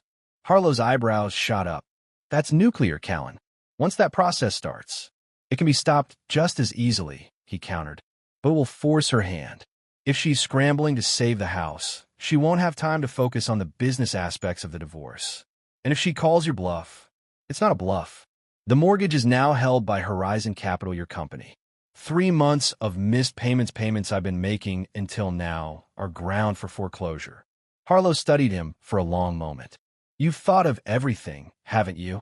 Not everything, Callan admitted, but enough. Sebastian wants weak enterprises. Lena wants the money it will bring when sold to Meridian. Neither of them will get what they want. And what about you? Harlow asked softly. What do you want when this is all over? Callan's expression hardened. Justice. Justice and revenge aren't the same thing, little brother. In this case, they are. He closed the folder and handed it back to her. Initiate the foreclosure proceedings. And have Jackson continue his investigation into Sebastian's connection with Meridian. I want every detail, every meeting, every communication. Harlow accepted the folder with a sigh. Consider done. But Callan, be careful. People are most dangerous when cornered. I'm counting on it, he replied, his voice cold. Because cornered is exactly where I want them. 3 days later, Callan watched from his car as a courier delivered the foreclosure notice to the house. Through binoculars, he observed Lena's face as she opened the envelope on the front step. The progression of emotions, confusion, disbelief, rage played across her features like scenes in a familiar film. She pulled out her phone immediately, undoubtedly calling Sebastian. Her gestures became animated, her free hand slicing through the air as she paced the porch. That Callan's phone buzzed with a text from Ronan. Just received angry call from Crowley Re. Foreclosure notice. Demanding immediate conference. How do you want to respond? Tell him we're unavailable until next week, Callan replied. Cite previous commitments that can't be rescheduled. This will escalate things, came Ronan's warning. That's the plan. Callan lowered his binoculars as Lena stormed back into the house. The first tremor had been felt. Now to wait for the aftershocks, he didn't have to wait long. That evening, as he worked in his apartment, his security system alerted him to an unexpected visitor. The lobby camera showed Lena arguing with the concierge, waving what appeared to be legal documents. His phone rang moments later. Mr. Week, the concierge said, there's a woman here who claims to be your wife. She's insisting on coming up to your unit. My soon-to-be ex-wife, Callan corrected calmly. Does she have a key to the building? No, sir. Then she doesn't have authorization to enter. Please inform her that if she has documents to deliver, she can do so through proper legal channels. Yes, sir. Would you like me to call security? Callan considered the question. Not yet. Give her the option to leave the documents with you for delivery. If she refuses or becomes disruptive, then yes, please involve security. He ended the call and moved to his window, which offered a partial view of the building's entrance. 5 minutes later, Lena emerged, face flushed with anger. She looked up, scanning the windows as if she could pinpoint his location through sheer force of will. For a moment, Callan felt a twinge of something, not regret, exactly, but recognition. The woman standing there, vibrating with rage, was once the person he'd thought would share his life forever. When had that woman disappeared? Or had she ever existed at all? His phone rang again. Lena. He let it go to voicemail, then listened to the message she left. You think you're so clever with this foreclosure nonsense? Her voice seethed. Did you forget I have access to all our accounts? I know exactly what you're doing, Callan. Sebastian says this is borderline illegal, and we're going to fight it. You can't just hide assets and pretend the house isn't marital property. Call me back, or the next conversation we have will be in front of the judge. He saved the message, more evidence of her volatility, and turned back to his computer. His email showed a new message from Jackson, marked urgent. The subject line read simply, meeting confirmed. Tomorrow, Meridian offices, 3 p.m. The body contained only an attachment, a calendar invitation forwarded from Sebastian's email account to Lena's, confirming a meeting with Meridian Partners CEO to discuss potential acquisition opportunities.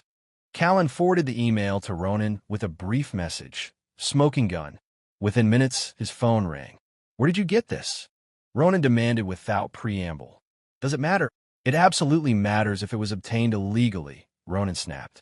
I cannot and will not present illegally obtained evidence in court.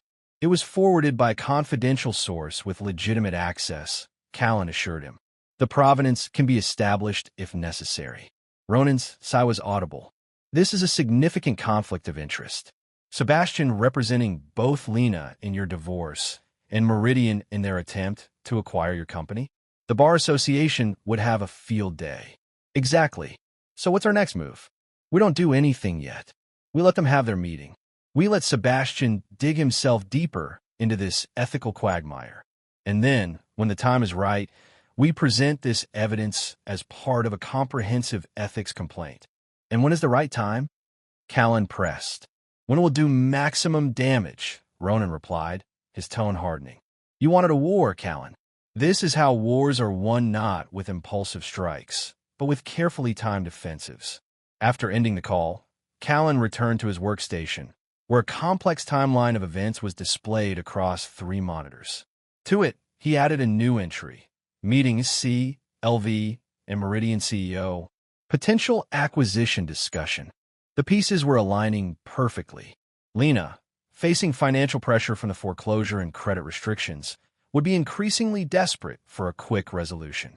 Sebastian, needing a win to salvage his firm's finances, would push harder for settlement terms favorable to Meridian's acquisition plans. Both of them, consumed by greed and desperation, would make mistakes.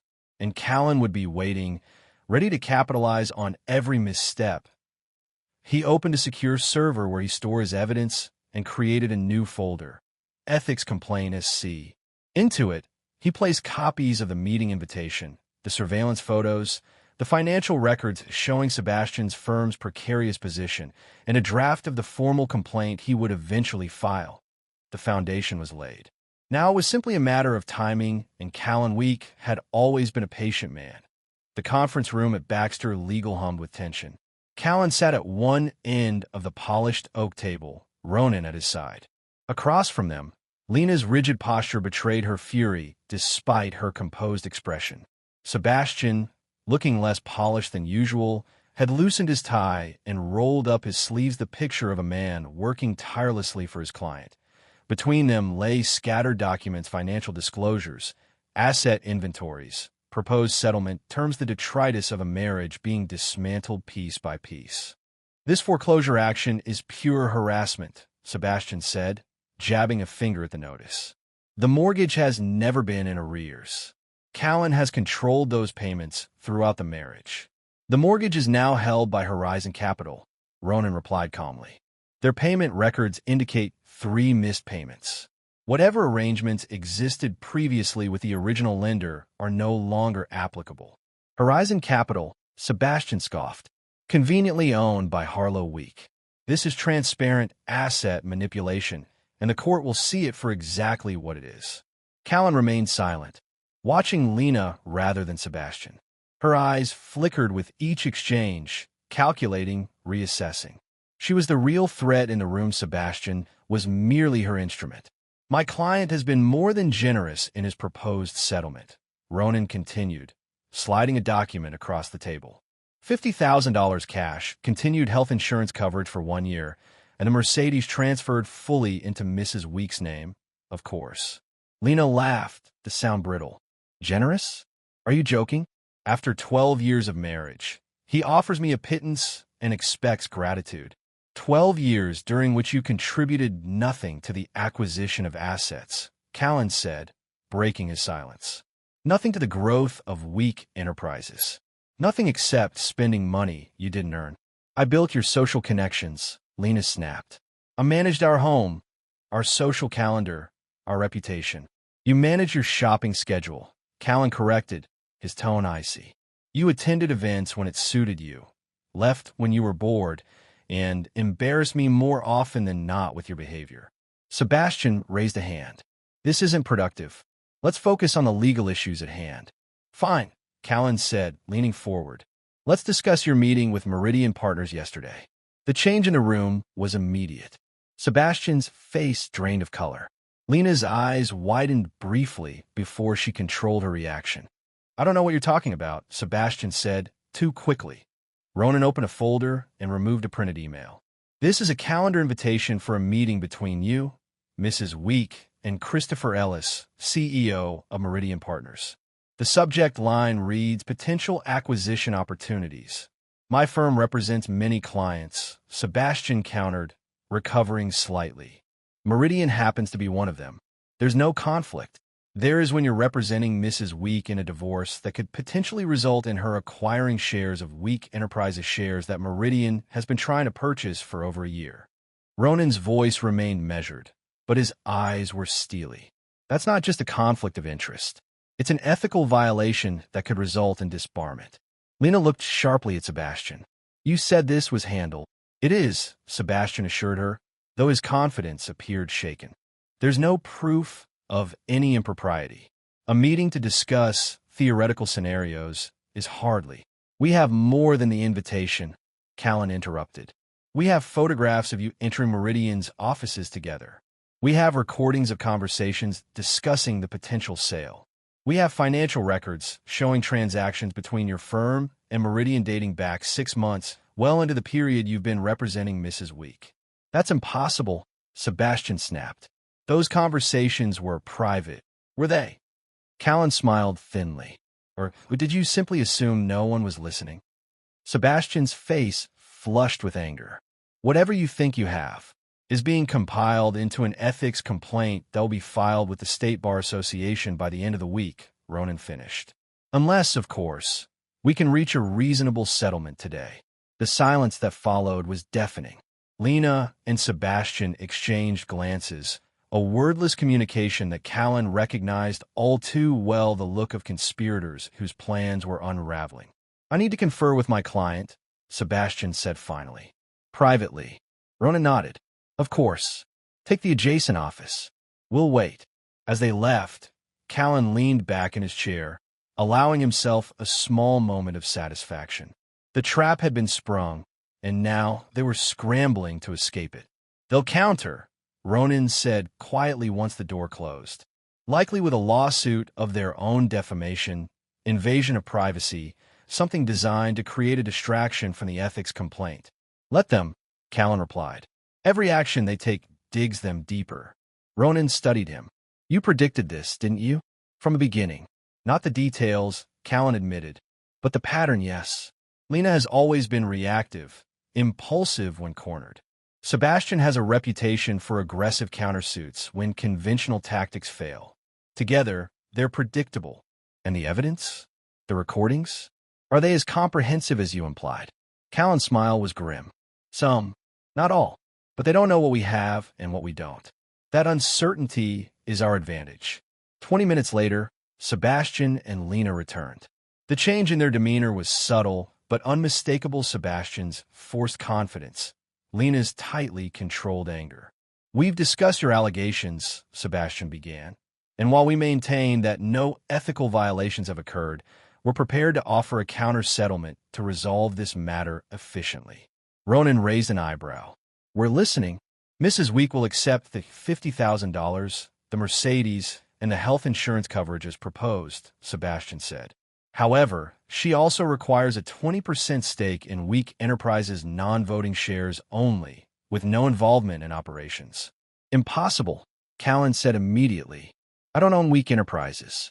As the financial disclosures clearly show, the company is owned by Harlow Week and various minority shareholders. I'm merely an employee who somehow lives in a multi-million-dollar apartment and drives a $100,000 car, Lena scoffed. No one believes that arrangement, Callan. It doesn't matter what anyone believes, Ronan interjected. What matters is what can be proven in court. And the ownership structure of Week Enterprises is thoroughly documented, dating back to its founding. Sebastian leaned forward. Then let's cut to the chase. If these arrangements are as legitimate as you claim, you won't object to a forensic accounting examination of Week Enterprises' ownership history and Callan's personal finances for the past 5 years. By an independent firm of our choosing, Lena added. Callan and Ronan exchanged glances. This was the counter-move they'd anticipated, a fishing expedition disguised as due diligence. We have no objection to a forensic examination, Ronan said carefully, provided it's conducted by a mutually agreed-upon firm and limited to ownership transfers directly relevant to the marital assets. Not good enough, Sebastian countered. We want complete access. You're in no position to make demands, Callan interrupted, his patience thinning. Not when you're facing an ethics complaint that could end your career. So here's our counter. Mrs. Week accepts our original offer, signs a confidentiality agreement regarding all matters related to Week Enterprises, and you, Mr. Crowley, voluntarily recuse yourself from representing her due to the conflict with Meridian. Sebastian's face darkened. That's not going to happen. Then neither is your forensic examination. Callan gathered his papers, signaling an end to the discussion. We're done here. You think you've won, Lena said, her voice low and dangerous. But you've just guaranteed this gets uglier. Callan met her gaze. It was always going to be ugly, Lena. You made sure of that when you decided to take what isn't yours. As they left the conference room, Sebastian placed a hand on Lena's arm, leaning close to whisper something. She nodded, her expression hardening with resolve. In the elevator, Ronan sighed. That could have gone better. It went exactly as expected, Callan replied. They're going to file a lawsuit, probably alleging fraud in the transfer of assets. They'll request an emergency injunction to freeze everything while they conduct their investigation. And you're prepared for that. Every transfer is documented, legitimate, and predates any marital issues by years. Let them investigate. They'll find nothing that won't stand up in court. Back in his office, Ronan poured them each a drink. To meticulous planning, he said, raising his glass. Callan raised his own, but didn't drink immediately. There's something else we need to discuss. Something I've been tracking that doesn't quite fit the pattern. Go on. Lena's cash withdrawals. $50,000 in small amounts over the past month. Then yesterday, another $20,000 from her personal account, an account that should have been nearly empty given the credit card rejections and lack of new deposits. Ronan frowned. You think she has hidden funds? I think she has a secondary objective beyond the divorce settlement, Callan said. Something she's financing separately, something she doesn't want traced. Like what? I don't know yet. But Jackson is following the money. Callan finally took a sip of his drink. Whatever it is, it's important enough that she's liquidating her personal assets to fund it. Ronan set down his glass. Be careful, Callan. This fixation on Lena's every move, it's bordering on obsession. It's not obsession, Callan corrected. It's strategy. Understanding your opponent's resources and objectives is basic warfare. This isn't war. It's divorce. With Lena, Callan said grimly, there's no difference. True to their prediction, the lawsuit arrived the next morning, a sweeping allegation of fraudulent asset transfers, conspiracy between Callan and Harlow Week, and a request for an emergency injunction freezing all assets pending investigation. Callan read it in his apartment, a sense of satisfaction growing with each overblown accusation. They were desperate, reaching for anything that might stick. And in their desperation, they'd made a critical error. The lawsuit named Harlow personally. His phone rang Harlow, of course. Did you see it? She asked without preamble. Just reading it now, Callan replied. Thoughts? They've made a serious mistake bringing me into this directly, Harlow said, her voice cool. Week Enterprises is now officially involved as a third party to their divorce, which means our corporate counsel will be filing a response. And our corporate counsel is Martinez and Kwan. Specifically, Elizabeth Martinez, who, as you know, sits on the Ethics Committee of the State Bar Association alongside Judge Barnes' husband. Harlow's satisfaction was audible. Small world, isn't it? Remarkably small, Callan agreed. And their response will focus on Sebastian's conflict of interest with Meridian, naturally. We'll be requesting his immediate disqualification from the case and sanctions for filing a frivolous lawsuit without proper due diligence. Callan smiled. Perfect. And Lena, once Sebastian is disqualified, she'll be left scrambling for new representation. No reputable attorney will touch this case with the ethics complaint pending. She'll be forced to either settle on our terms or proceed pro se. She won't settle, Callan said with certainty. Her pride won't allow it. Then she'll lose everything, Harlow replied simply. No attorney, no financial resources, no credibility with the court. It's checkmate in 3 moves. Callan ended the call and walked to his window, watching the city below. The lawsuit had been their last desperate gambit, a high-risk move born of panic and poor judgment. Now it would become the instrument of their destruction, His phone buzzed with a text from Jackson. Found the money trail. Meeting in 30 at the usual place. Callan grabbed his jacket. Whatever Lena was planning with that cash, he was about to find out. And knowledge, as always, was power. The courtroom felt smaller today, more confining, as if the walls themselves were pressing in to witness the final act of the drama. Callan adjusted his tie, a gesture of calm amid the storm brewing around him. Beside him, Ronan arranged documents with methodical precision, each folder color-coded and labeled. Across the aisle, Lena sat alone, her new attorney having withdrawn from the case just days ago, the third to do so since Sebastian's disqualification. Her crimson dress seemed a deliberate choice, a battle flag unfurled in defiance. Despite everything, Callan had to admire her resilience, misguided though it was. "All rise," the bailiff announced as Judge Barnes entered the courtroom. The judge settled into her chair, surveying the room with practiced neutrality. "Be seated. We're here for the final hearing in Week versus Week. I've reviewed the submissions from both parties, including Mrs. Week's request to represent herself after the withdrawal of counsel." She turned to Lena. "Mrs. Week, while I understand your frustration with the succession of attorneys who have withdrawn from your case, I must caution you that proceeding without legal representation in a matter of this complexity is ill-advised." Lena's chin lifted. "I understand, Your Honor, but I'm prepared to proceed." Judge Barnes nodded, unconvinced. "Very well. Mr. Baxter, you may begin." Ronan stood. "Thank you, Your Honor. Before addressing the proposed settlement terms, we believe it necessary to bring several matters to the court's attention that directly impact these proceedings." He approached the bench with a thick folder. "What I'm presenting contains evidence of persistent misconduct that undermines the integrity of this case. Specifically, evidence of Mrs. Week's ongoing relationship with her former counsel, Sebastian Crowley, and their coordinated efforts to secure a disproportionate divorce settlement for the purpose of facilitating a business acquisition by Meridian Partners." A murmur rippled through the courtroom. Lena half rose from her seat, then seemed to think better of it, sinking back down. "That's a serious allegation, Mr. Baxter," Judge Barnes said, accepting the folder. "Mrs. Week will have the opportunity to respond, of course." "Of course, Your Honor," Ronan agreed. "Additionally, we have evidence of financial misconduct by Mrs. Week during the pendency of these proceedings. Specifically, the diversion of foundation funds for personal use and attempts to liquidate marital assets in violation of the court's standstill order." Judge Barnes opened the folder, her expression unchanging as she examined the first few pages. "I see. And the relevance to today's hearing.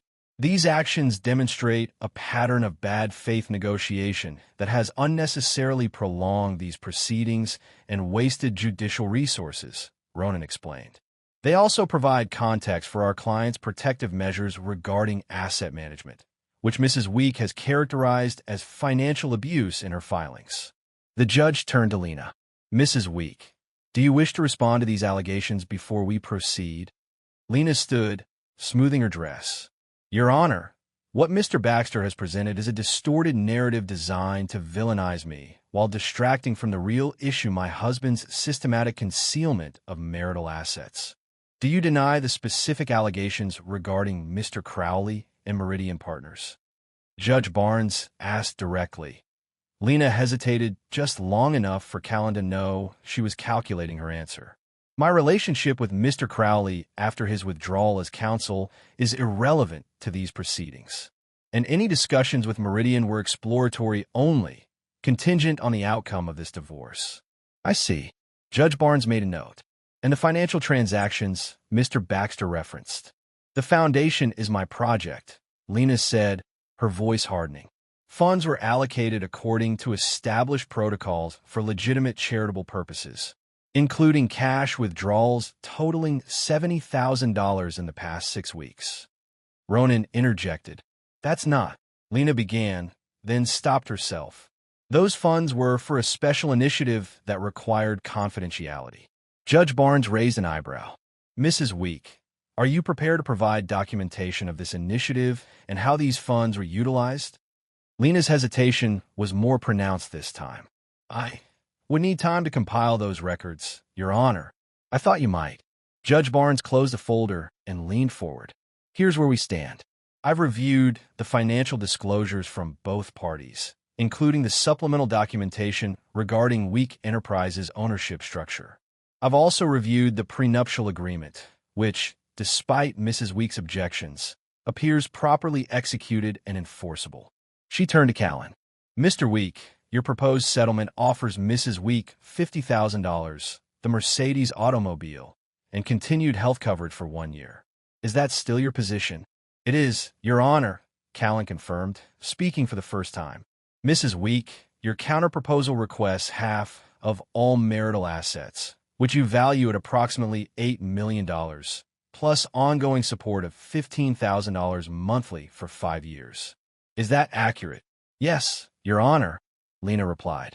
Given the length of our marriage and the lifestyle to which I've become accustomed. The prenuptial agreement specifically addresses these issues, Judge Barnes interrupted. And given the evidence presented regarding your conduct during these proceedings, I'm disinclined to set aside. Lena's face paled. Your Honor, that agreement was signed under circumstances that have been thoroughly examined by this court.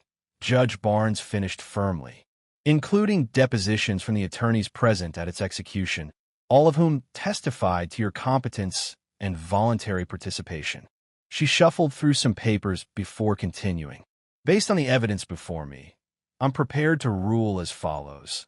The prenuptial agreement is valid and enforceable. Mr. Week's proposed settlement terms are consistent with that agreement and are hereby approved. A small gasp escaped Lena. Callan remained perfectly still, his expression neutral despite the vindication flooding through him. Additionally, Judge Barnes continued, given the evidence of misconduct presented today, I am referring the matter of Mr. Crowley's potential ethics violations to the State Bar Association for review. Mrs. Week, while you're not subject to the same professional standards, I strongly caution you that any continued attempts to circumvent this court's orders regarding asset disposition will result in sanctions. She looked directly at Lena. Do you understand? Lena nodded stiffly, her composure cracking. Yes, Your Honor. Then, unless there are other matters to address, this hearing is concluded. The divorce is granted on grounds of irreconcilable differences. The settlement terms as proposed by Mr. Week are incorporated into the final decree. Judge Barnes signed the document before her. We're adjourned. As the gavel fell, the tension that had held Callan rigid for months began to dissolve. It was over. Every calculation, every maneuver, every sacrifice had led to this moment of absolute victory. Ronan squeezed his shoulder. Congratulations. You won. We won, Callan corrected, gathering his papers.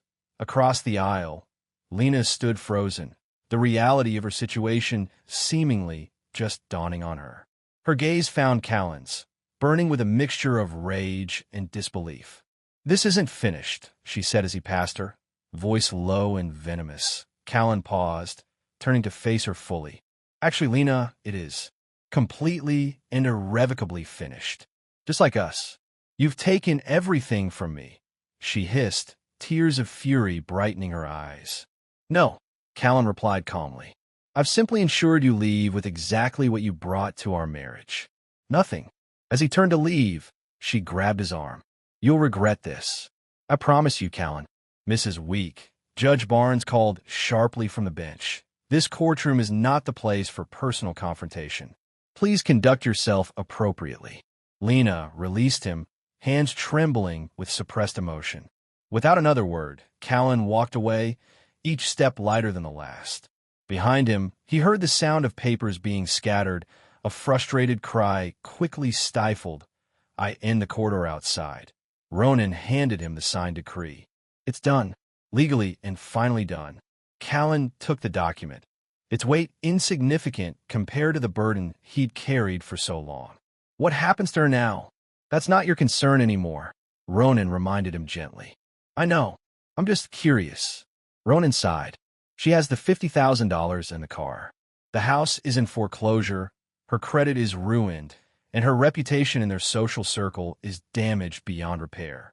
She'll have to start over completely. Good, Callan said, surprising himself with the lack of emotion in his voice. It wasn't satisfaction he felt, or even relief. Just emptiness. What about Sebastian? The ethics complaint will proceed.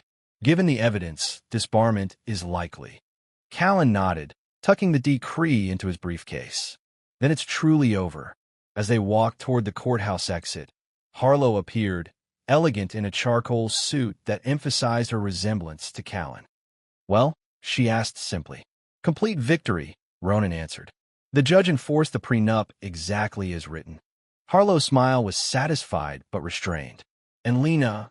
"Taking it about as well as expected," Callan said dryly. "She'll recover," Harlow predicted. "Women like Lena always do. The question is, will you?" Callan glanced at her, surprised by the question. "I'm fine. Why wouldn't I be? Because you spent 18 months living and breathing this divorce. Planning, calculating, executing a strategy that consumed your every waking moment." Harlow studied him closely. "What fills that void now?" "Life," Callan answered simply. "Business. The future." As they reached the courthouse steps, a flurry of activity near the entrance caught their attention. Lena, still flushed with anger, was giving an impromptu statement to a small cluster of reporters, undoubtedly painting herself as the victim of a calculated financial conspiracy.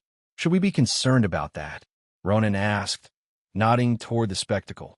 "No," Callan replied. "Let her have her moment. The truth is in the court record." He turned away, deliberately putting the scene and Lena behind him. "Let's go. We have a company to run." As they walked to the waiting car, Callan felt something unexpected. Not triumph, not vindication, but something closer to peace. The battle was won. The war was over. And he had emerged not just victorious, but unbroken. 2 months later, Callan stood at the window of his office at Week Enterprises, watching rain streak the glass in silvery rivulets.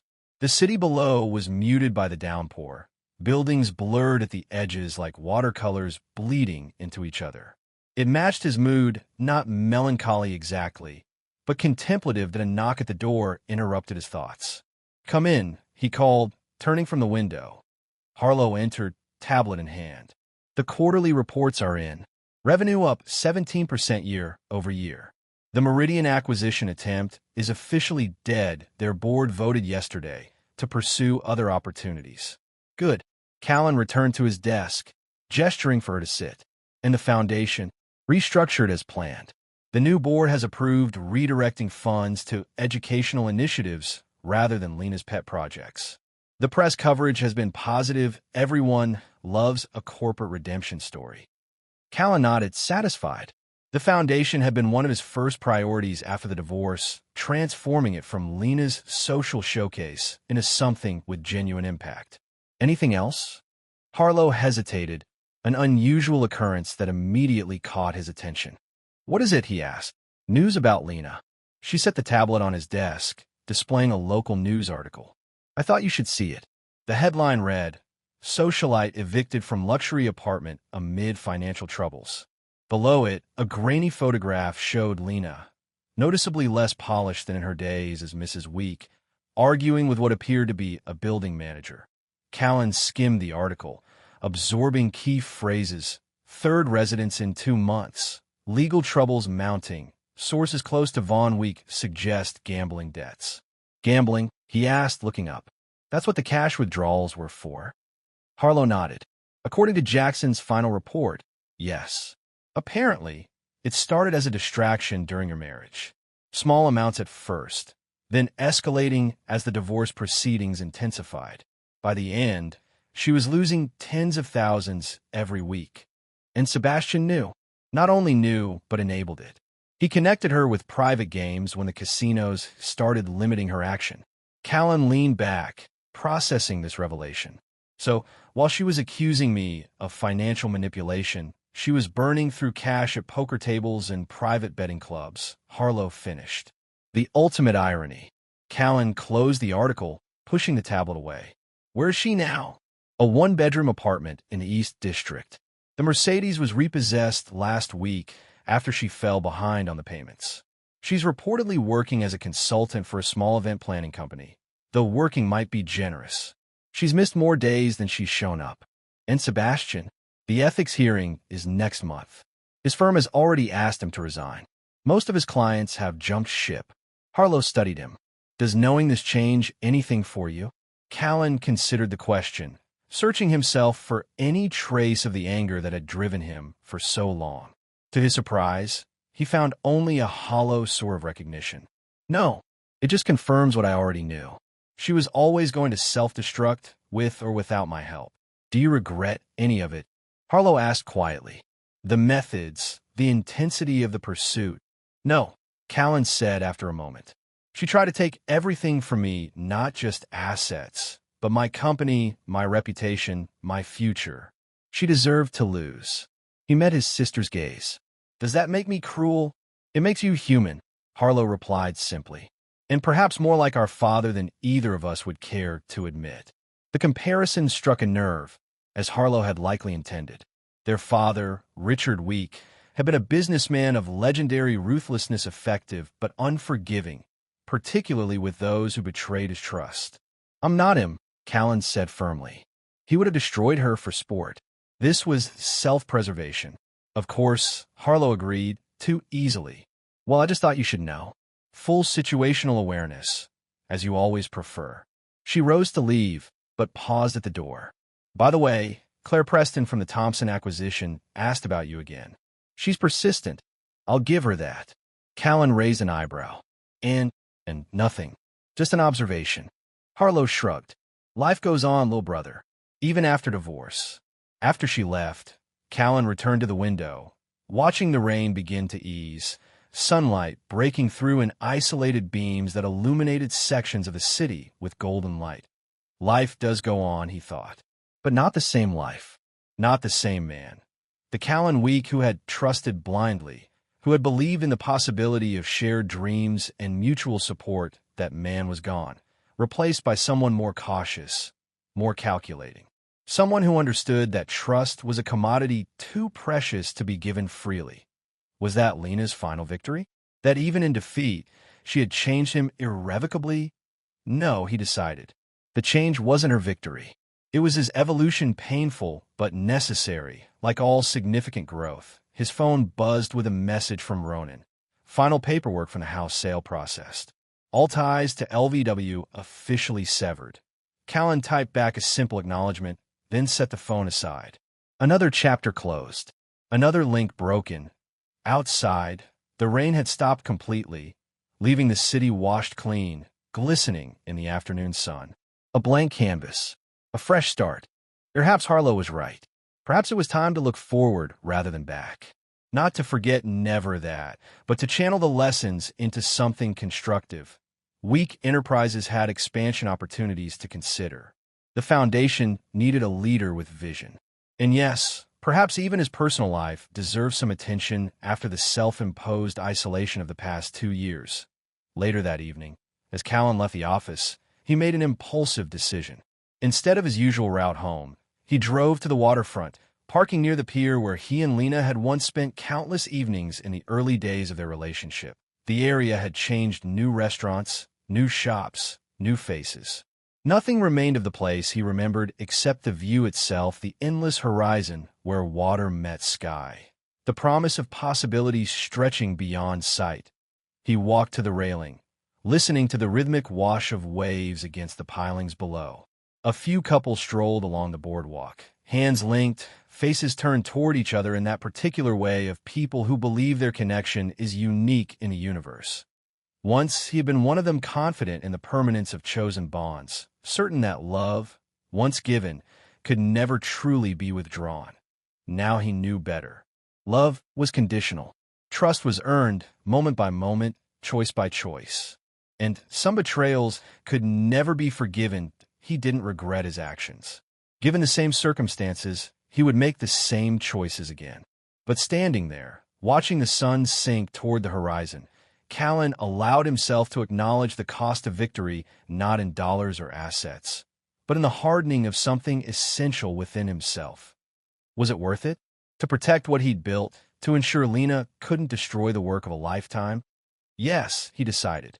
Without question. He turned to leave, His phone rang. Claire Preston, the woman Harlow had mentioned.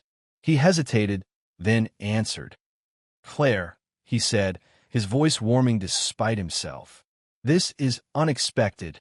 "Good unexpected or bad unexpected?" she asked, the smile evident in her voice.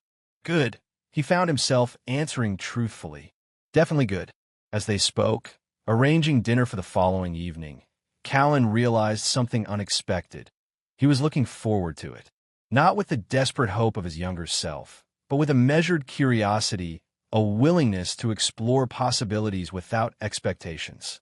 That night, for the first time in years, he slept without dreams of betrayal or revenge. When he woke, the emptiness that had followed his courtroom victory had been replaced by something unfamiliar, yet welcome. Anticipation for what came next. The chapter with Lena was closed. Her story would continue without him, as his would without her. Whether she recovered from her downfall or continued her descent was, as Ronan had reminded him, no longer his concern. He had won. She had lost. The scales were balanced. And in that balance, perhaps, was the closest thing to justice the world had to offer. 6 months later, the benefit gala for the renamed Week Foundation for Educational Innovation transformed the Natural History Museum's Grand Hall into a shimmering wonderland of light and possibility. Crystal chandeliers cast prismatic patterns across marble floors while conversation and laughter flowed as freely as the champagne. Callan, impeccable in his tuxedo, moved through the crowd with practiced ease, accepting congratulations on the Foundation's new direction and record fundraising. At his side, Claire Preston complimented him perfectly, intelligent, poised, and refreshingly direct in her interactions. "Your sister is watching you again," Claire murmured, nodding subtly toward where Harlow stood conversing with the university president. "She has that analytical expression she gets when she's assessing a business prospect." Callan chuckled. "That's just her face. Besides, you passed her inspection weeks ago. Is that what that 3-hour lunch was?" "An inspection?" Claire's eyes sparkled with amusement. "And here I thought she was just being friendly." "Harlow doesn't do friendly. She does strategic alliances." "And what do you do, Callan Week?" Claire asked, her tone light, but her eyes serious. Before he could answer, a commotion near the entrance drew their attention. Security personnel had converged around someone attempting to enter, someone arguing loudly enough to rise above the orchestral music and party chatter. "Is that?" Claire began. "Lena," Callan confirmed, recognizing the voice even before he saw her. She looked different, still beautiful in a way that commanded attention, but diminished somehow. Her dress, while designer, showed signs of wear. Her makeup, slightly too heavy, couldn't quite conceal the exhaustion beneath. And her voice, once controlled even in anger, now carried a ragged edge of desperation. "I was invited," she insisted to the security team, blocking her entry. "Check the list again." Lena Von Week, the head of security, a discreet professional named Reynolds who had worked Week events for years, shook his head. "I'm sorry, ma'am, but your name isn't on our list, and without an invitation. This is my foundation." Lena's voice rose, attracting more stares. "I started it. I built it. Ask anyone here." Callan felt Claire's questioning gaze. "You should handle this," she said quietly, "before it escalates further." He nodded, squeezing her hand before making his way toward the entrance. Harlow intercepted him halfway there. "I'll take care of it," she offered, her expression grim. "No," Callan decided. "This is mine to handle." As he approached, Lena spotted him, her expression transforming from frustrated to triumphant. "Callan, tell them who I am. Tell them I belong here." He signaled to Reynolds, who stepped aside with clear reluctance. "It's all right. I'll handle this." Lena's smile was razor-sharp, victory glittering in her eyes as she stepped forward only to find Callan blocking her path, his expression neutral but unyielding. "Lena," he said, keeping his voice low, "this is a private event. You weren't invited." "Don't be ridiculous," she hissed, glancing around at the watching crowd. "This is my foundation. My project." It was, Callan corrected. "Now it's the Week Foundation for Educational Innovation. New mission, new board, new focus. And you're not part of it." her face flushed with anger. You can't just erase me. These people know me. They worked with me for years. And now they work with the new leadership team, Callan replied evenly. Things change, Lena. People move on. She laughed, a brittle sound. Move on? Is that what you've done? Found yourself a replacement already? She nodded toward Claire, who stood watching from a discreet distance. She's pretty, I'll give you that. Does she know what she's getting into? Does she know what you're capable of? This isn't the place for this conversation, Callan said firmly. If you leave now, quietly, we can pretend this didn't happen. And if I don't? Lena challenged, raising her voice slightly. Will you have security drag me out? Create another scene to add to your narrative about your unstable ex-wife. Callan sighed, genuine regret touching him briefly. Once, I would have done anything to avoid embarrassing you. That time has passed, but I'm still offering you a choice. Leave with dignity, or be escorted out. Either way, you're not staying. Something flickered in her eyes, a moment of clarity, perhaps, or simply the recognition of an immovable obstacle. You really did it, didn't you? Took everything. Left me with nothing. You left yourself with nothing, Callan corrected. The gambling, the affairs, the lies. Those are your choices, Lena, not mine. Her expression hardened. You never loved me. Not really. I did, Callan said, surprising himself with the admission. Completely. That's why your betrayal hurt so deeply. They stood in silence for a moment, the weight of their shared history suspended between them like a tangible thing. Finally, Lena stepped back. This isn't over, Callan. It is, he replied simply. It has been for a long time.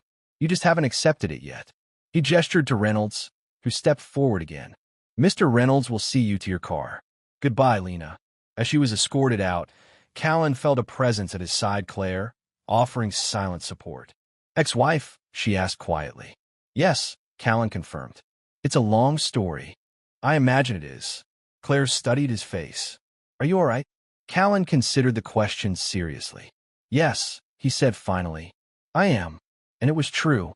Seeing Lena again diminished, desperate, still clinging to a past that no longer existed had triggered not anger or satisfaction, but a strange sort of closure. The woman who had once wielded such power over his emotions now seemed almost insignificant, a cautionary tale rather than a continuing threat. Do you want to leave? Claire asked. We could get some air, or call a night entirely. Callan shook his head, offering her his arm. No, this night is important for the Foundation, for the future, and that's where I want to focus now. As they rejoined the gala, Harlow appeared at his side. Crisis averted? Handled, Callan confirmed. Good, because the university president is ready to announce the scholarship program, and you need to be at the podium in 5 minutes. As Harlow led them toward the stage, Callan caught a glimpse of his reflection in one of the massive wall mirrors, his image superimposed over the glittering crowd behind him. He looked right, at ease in a way he hadn't been in years. Centered. The announcement went smoothly, the crowd responding with enthusiasm and open checkbooks to the Foundation's new initiative.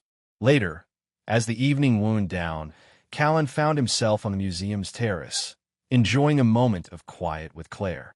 Successful night, she observed, leaning against the balustrade. The Foundation raised nearly twice its goal. Thanks in large part to your team's strategy, Callan acknowledged. The corporate matching program was brilliant. She smiled, accepting the compliment. A good cause makes for an easy sell. Education changes lives, I know that firsthand. They stood in comfortable silence, watching the city lights shimmer against the night sky. Finally, Claire spoke again. Are you ever going to tell me what happened between you and your ex-wife? Callan considered the question. Does it matter? Only if it still matters to you, she replied honestly.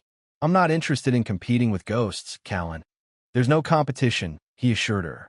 Lena is part of my past, a chapter that's closed. And what chapter are we in? Claire asked, her tone deliberately light despite the weight of the question. Callan turned to her, truly seeing her this brilliant, straightforward woman who had walked into his life with no agenda beyond genuine connection. The beginning of a new one, he said. If you're interested.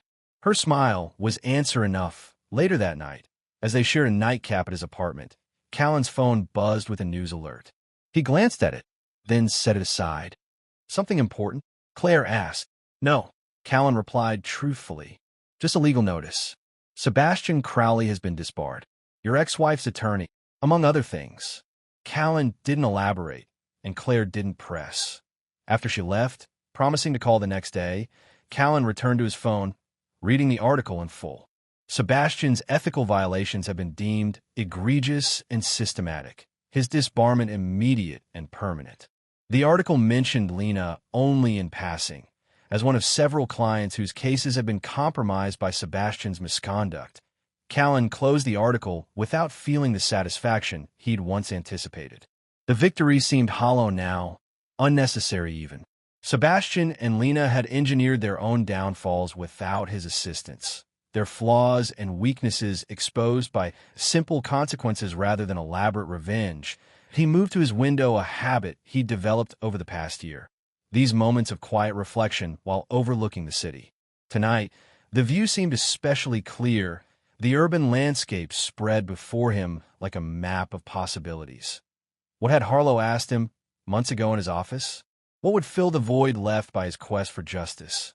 Now he had an answer. Not revenge, not vindication, but simply life. His company, thriving under renewed focus. The foundation, transformed from a vanity project to a force for meaningful change. And perhaps, with Claire, a relationship built on honesty and mutual respect rather than illusion. The story of Callan and Lena Week had reached its final chapter. She had gambled everything and lost. He had defended what was his and prevailed. And if there was a last laugh to be had, it wasn't found in Lena's downfall or Sebastian's disgrace. It was in the simple fact that Callan Week had emerged from the crucible not broken, but reforged. Stronger, wiser, freed. He turned from the window and prepared for bed, tomorrow's schedule already taking shape in his mind. Board meeting at 9. Lunch with the development team. Dinner with Claire at that new restaurant downtown. Life continuing, moving forward rather than circling back. And in that forward motion was the truest victory of all.